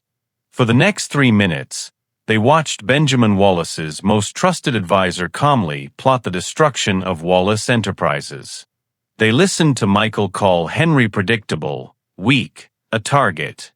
They heard Fletcher lay out the entire scheme, the money, the timeline, the hostile takeover. When it ended, the silence was absolute. One of the board members, George Thornton, stood slowly. His face was red, his voice shaking with fury. Michael Williams is under arrest. As of Friday, Henry confirmed, along with several fraud and conspiracy charges. The SEC is very interested in his offshore accounts. George turned to Fletcher. And you're part of this.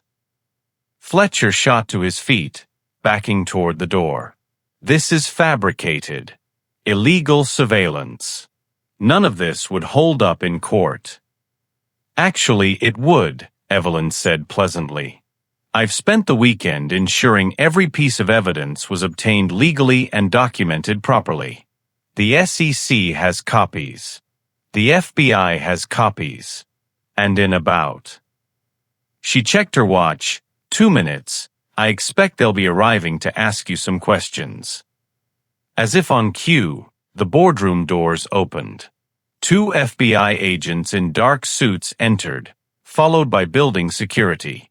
Paul Fletcher, the lead agent asked. Fletcher's eyes darted around the room, looking for an escape that didn't exist. He looked at Henry, and the hatred in his eyes was a living thing. You, he hissed.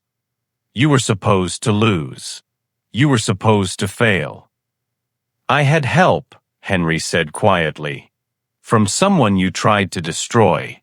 Turns out, she's better at this game than both of us. The agents moved to either side of Fletcher. Mr. Fletcher, we have some questions about securities fraud, market manipulation, and conspiracy. You have the right to remain silent. As they read him his rights, Fletcher's gaze found the one person in the room he hadn't accounted for. Victoria Harrison, sitting calmly at the table, had her phone out. She'd recorded the entire exchange. Nothing personal, Paul, Victoria said with a razor-sharp smile. Just business.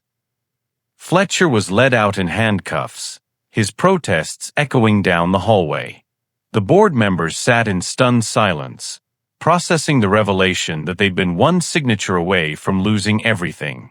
Henry stood, addressing them formally. Gentlemen, I apologize for the theater, but it was necessary to expose the conspiracy. Wallace Enterprises is secure. The Cantonica deal, with the amendments Evelyn Reed drafted, actually strengthens our position significantly. We're not just surviving. We're positioned to thrive. George Thornton spoke for the group. Henry, we had no idea. Michael was like family to all of us. If there's anything we can do to help rebuild trust. There is, Henry said. I'm recommending significant changes to our board structure and oversight. We'll be implementing new security protocols, transparency measures, and internal auditing. What happened with Michael can never happen again. The board members nodded, subdued and chastened. The meeting concluded with handshakes and promises of reform. As they filed out, Henry remained at the window, looking out at the city. Victoria approached. You did it. Against impossible odds, you did it. We did it, Henry corrected. He pulled out his phone, texted Pamela. It's over. Come back to the office. We won. Pamela read the text 3 times before it felt real. 1. They'd actually won. After 4 years of exile, after countless nights counting pills and mopping floors, after believing she'd never have her life back. She had won. Go, Jamie said, grinning at her. Go celebrate. But Pamela. She turned. Come back. When this is over, when you've reclaimed everything, come talk to me about a partnership. Cole and Higgins Trading has a nice ring to it. Pamela smiled through tears. I'll think about it. She took a cab back to Wallace Enterprises, her hands shaking the entire ride. By the time she reached the 65th floor, the sun was beginning its descent toward evening, painting the glass building in shades of gold and orange. Henry was in his office, alone. He turned when she entered. "We did it," he said simply. "You did most of it," Pamela replied. "I just built the tools." "You built everything," Henry corrected. He walked toward her, and the distance between them felt significant. 4 years ago, Paul Fletcher stole your work and destroyed your life. Today, you took it all back. Your reputation, your career, your future. You saved my company in the process, but more than that. He paused. "You saved me." Pamela felt her throat tighten. "You saved my daughter. You gave me a chance when no one else would. That's more than saving a company, Henry. That's saving a life." They stood in the fading light, two people who'd survived betrayal and found each other in the aftermath. Outside, the city continued its endless rhythm, indifferent to the small victory that had just played out on the 65th floor of Wallace Enterprises. "What happens now?" Pamela asked. "Now." Henry smiled. "Now you get your life back." 1 month later. The transformation of the 65th floor was subtle but significant. The fishbowl office where Pamela had worked in desperate secrecy was gone, replaced by a proper executive suite with her name on the door, Pamela Higgins, Chief Risk Strategy Officer. The title came with a salary that made her previous consulting fees look like pocket change, comprehensive health insurance that covered Amber's gene therapy in full, and the kind of professional respect she thought she'd lost forever. But more than the office or the money, it was the look in people's eyes when she walked through the building that told her everything had changed. They didn't see the janitor anymore. They saw the woman who'd saved Wallace Enterprises. The story had leaked, as these things always did. The Wall Street Journal ran a front-page article, "From Janitor to Executive, the analyst who exposed corporate conspiracy." Other publications followed with their own versions. Pamela's name, which had been mud 4 years ago, was suddenly synonymous with brilliance and integrity. The fraud charges that had haunted her were officially dropped, her certifications reinstated, her professional reputation restored. Fletcher and Williams were buried under federal indictments. Fletcher Holdings was in bankruptcy. Michael Williams's assets had been frozen. The betrayers were facing decades in federal prison. Justice, it turned out, was possible. It just took longer than anyone wanted. Pamela was at her desk, reviewing quarterly risk assessments, when her phone rang. "Dr. Alastair. Miss Higgins, I wanted to update you on Amber's progress. The first round of gene therapy is complete, and the results they're extraordinary. Her enzyme levels are normalizing faster than we predicted. If this continues, she could be fully cured within 4 months instead of 6. Pamela closed her eyes, letting the words wash over her. "Thank you. Thank you so much." "No, thank you for being such a dedicated mother. Not everyone fights as hard as you did." After hanging up, Pamela sat in silence for a moment. Amber would be cured. Actually, completely cured. No more counting pills. No more midnight panic about medications. Her daughter would have a normal childhood, a real future. A knock on her door pulled her back. Henry stood in the doorway, wearing a suit but no tie, his expression lighter than she'd seen in weeks. "Got a minute?" he asked. "For my boss?" "Always." He winced. "Can we stop with the boss thing? It's weird." Pamela laughed. "You literally are my boss, Henry." "Technically, yes. But I prefer to think of us as partners who survived a corporate war together." He walked into her office, hands in his pockets. "I wanted to check on you. Make sure you're settling in okay. I have an office with a door that closes, a salary with more zeros than I can count, and my daughter is getting better every day. I'm more than okay. Good. That's good. Henry seemed nervous, which was unusual for him. Listen, I know it's been a busy month. With the board restructuring, the SEC investigations, the media attention. Are you about to tell me you need me to work late? Because I'm pretty sure my contract actually specifies reasonable hours.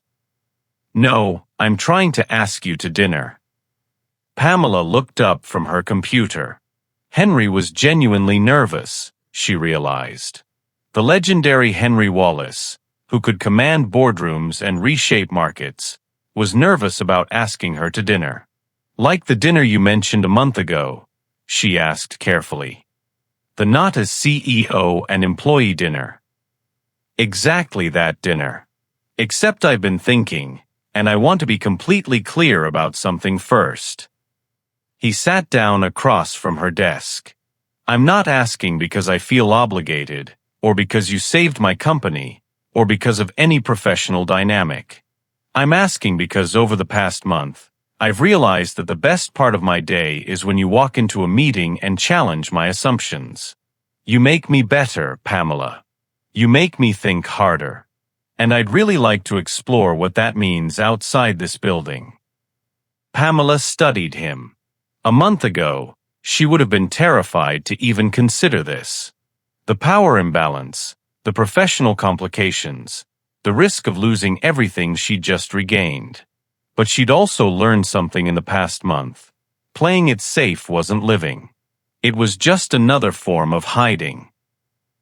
I'd like that, she said. But I have conditions. Name them.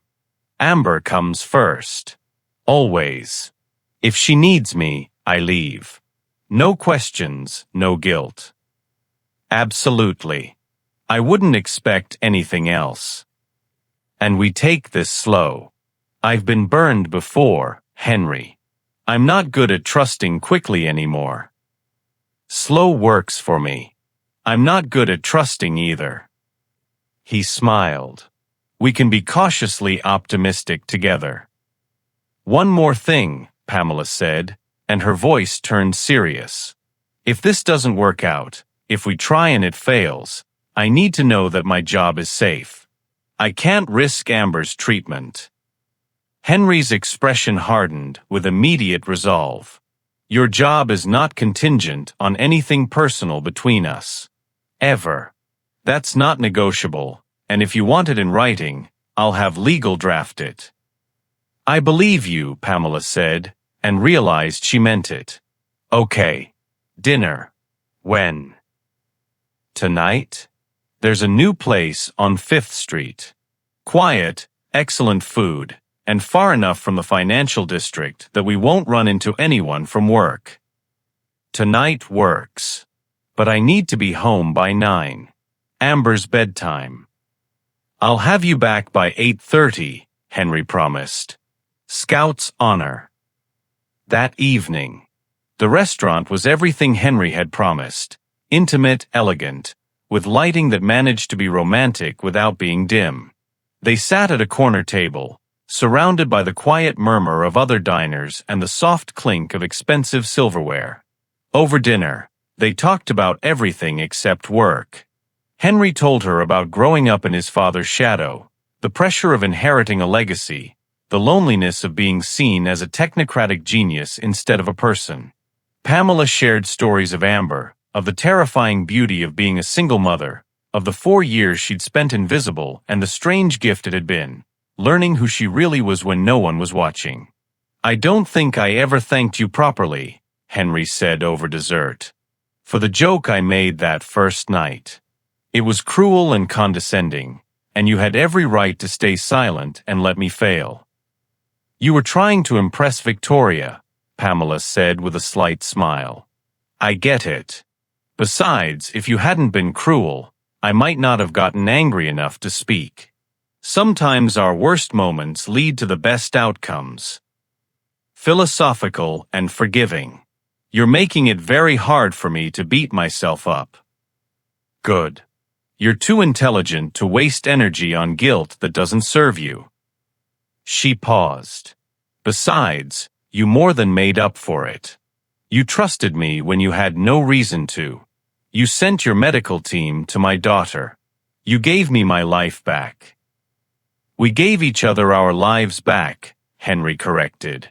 You saved me as much as I saved you.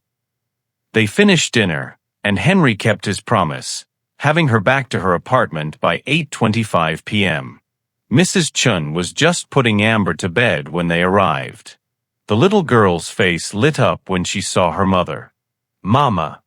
Mr. Awesome. Henry laughed at the nickname Amber had given him. Hey, Amber. Your mom tells me you're doing really well with your treatments. I feel lots better.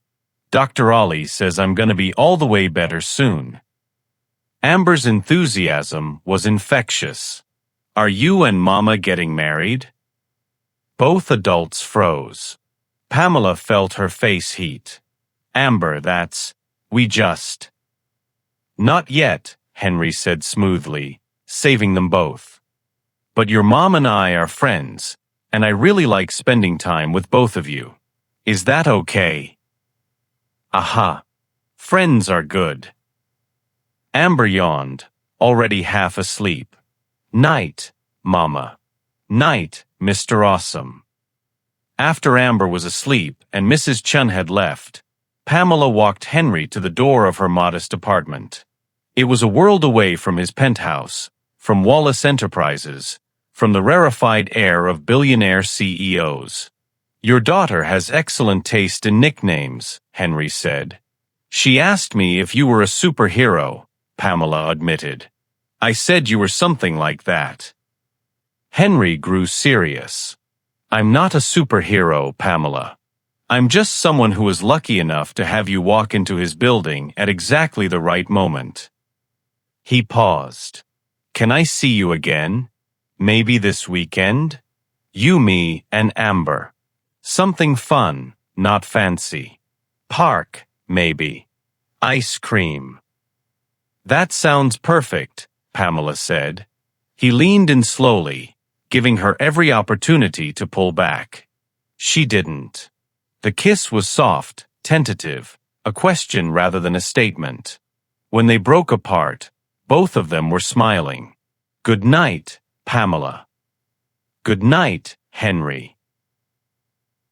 3 months later. The Wallace Enterprises boardroom was full again, but the atmosphere was completely different. The paranoia and hidden agendas were gone, replaced by transparent communication and genuine collaboration. Pamela stood at the head of the table, presenting her quarterly risk assessment. The board members listened with respect, asking intelligent questions, treating her insights with the weight they deserved. When the meeting concluded, George Thornton approached her. Miss Higgins, I wanted to apologize again for not seeing what Michael was doing. If we'd been more vigilant. The best conspiracies are invisible until they're not, Pamela said gently. What matters is what we do now. The new protocols are working. The transparency measures are solid. Wallace Enterprises is stronger than it was. After the board members left, Henry found her by the windows. Over the past 3 months, their relationship had deepened. They'd taken it slow as promised, building trust one dinner, one park visit, one shared moment at a time. Amber adored him, and watching Henry play with her daughter had shown Pamela sides of him that the business world never saw. Gentle, patient, genuinely kind. Got something to show you, Henry said, pulling out his phone. He showed her an email from Dr. Alistair. The subject line read, Final Treatment Results. Pamela's hands shook as she read. The gene therapy had been completely successful. Amber was cured. Not managed, not in remission. Cured. She would need periodic checkups, but the enzyme deficiency was corrected at a genetic level. Her daughter could have a normal life. She's okay, Pamela whispered, tears streaming down her face. She's actually okay. Henry pulled her into his arms, letting her cry into his shoulder. She's more than okay. She's going to be amazing, just like her mother. They stood there for a long moment, holding each other in the afternoon light. Finally, Pamela pulled back, wiping her eyes. I have something to tell you too, she said. Jamie offered me a partnership in his firm, Cole and Higgins Trading. Henry's expression was carefully neutral. That's an incredible opportunity. It is. But I turned him down. Why? Because I like what we're building here, Pamela said. The new risk management division, the transparency protocols, the culture we're creating. I'm not done with Wallace Enterprises yet. Besides, she smiled. There's this guy I'm seeing. The CEO. I'd miss him if I left. The CEO sounds like a lucky guy, Henry said softly. He is. Though he's about to get even luckier because I'm about to invite him to Amber's celebration dinner tonight. She wants to have pizza and ice cream, and she specifically requested that Mr. Awesome be there.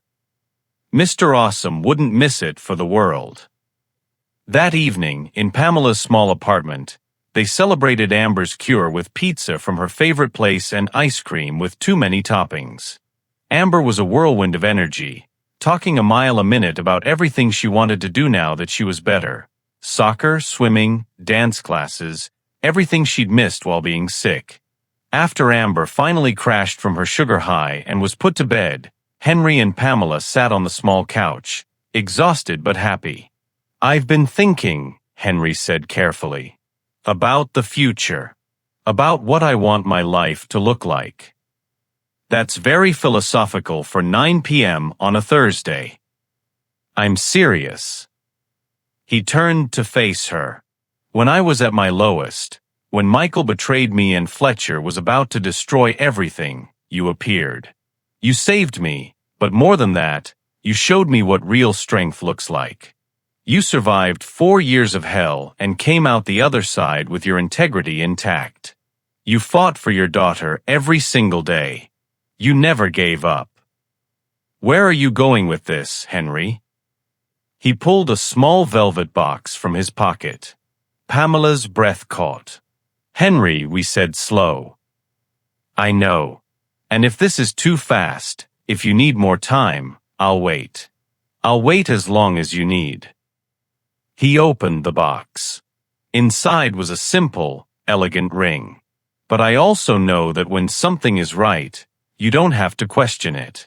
You're brilliant, brave, compassionate, and stubborn as hell.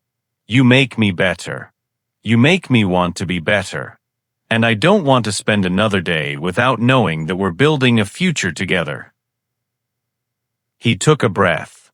Pamela Higgins, will you marry me? Not because I saved your daughter, not because you saved my company, but because in you I found something I didn't know I was missing. A partner. An equal. Someone who sees the world the way I do but isn't afraid to tell me when I'm wrong. Someone real. Pamela looked at the ring, then at Henry, then at the small apartment that had been her refuge for 4 years. She thought about the janitor she'd been, the analyst she'd once been, and the person she was becoming. She thought about all the reasons to say no, the complications, the power dynamics, the risk of losing what she'd just regained. But she also thought about trust, about the risk she'd taken when she spoke up in the lobby a month ago, about the fact that sometimes the biggest risk was not taking one. Yes, she whispered. Then stronger, yes. Absolutely yes. Henry slipped the ring onto her finger. It fit perfectly, like it had been made specifically for her hand. They kissed, and this time it wasn't tentative or questioning. It was a promise. A sleepy voice came from Amber's room. Mama? Are you and Mr. Awesome getting married now? They broke apart, laughing. Pamela went to her daughter's room, Henry following. Yes, sweetie, Pamela said, sitting on the edge of Amber's bed. Mr. Awesome and I are getting married. Amber's smile was radiant. Good. I like him. He makes you happy. He does, Pamela agreed, looking at Henry. He really does. 6 months later the wedding took place. The wedding was small and intimate, held in the same boardroom where Pamela had exposed the conspiracy. It seemed fitting, the place where she'd reclaimed her life becoming the place where she began her new one. Amber was the flower girl, healthy and glowing, throwing petals with enthusiastic abandon. Jamie Cole was Henry's best man, having become a close friend over the months. Victoria Harrison and Evelyn Reed sat in the front row, both women having become Pamela's mentors and allies. As Henry and Pamela exchanged vows, with the city sprawling below them through floor-to-ceiling windows, George Thornton leaned over to Evelyn. "Who would have thought?" he whispered. "The janitor and the CEO." "She was never just a janitor," Evelyn corrected quietly. "She was always brilliant. She was just hidden. Sometimes the most valuable people are the ones we overlook." When the ceremony concluded and Henry kissed his bride, the small gathering applauded. Amber cheered the loudest, jumping up and down with joy. Later, at the reception in the same building where Pamela used to mop floors, she stood with Henry on the balcony, looking out at the city. "Thank you," she said, "for making a joke at my expense that night. For being cruel enough to make me angry, and then decent enough to listen when I spoke up." "Thank you for being brave enough to speak," Henry replied. "For taking a risk when you had every reason to stay silent. For saving me." "We saved each other," Pamela corrected. They stood in comfortable silence, watching the sun set over the city that had witnessed their transformation. From janitor and CEO to partners and equals. From two broken people to two people who'd found wholeness in each other. Somewhere in the building below, a night janitor was beginning their shift, pushing a cleaning cart through empty hallways, invisible to the world.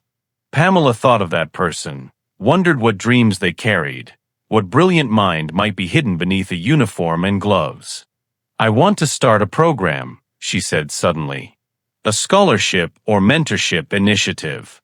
For people working service jobs who have potential but no opportunities. People like I was." Henry smiled.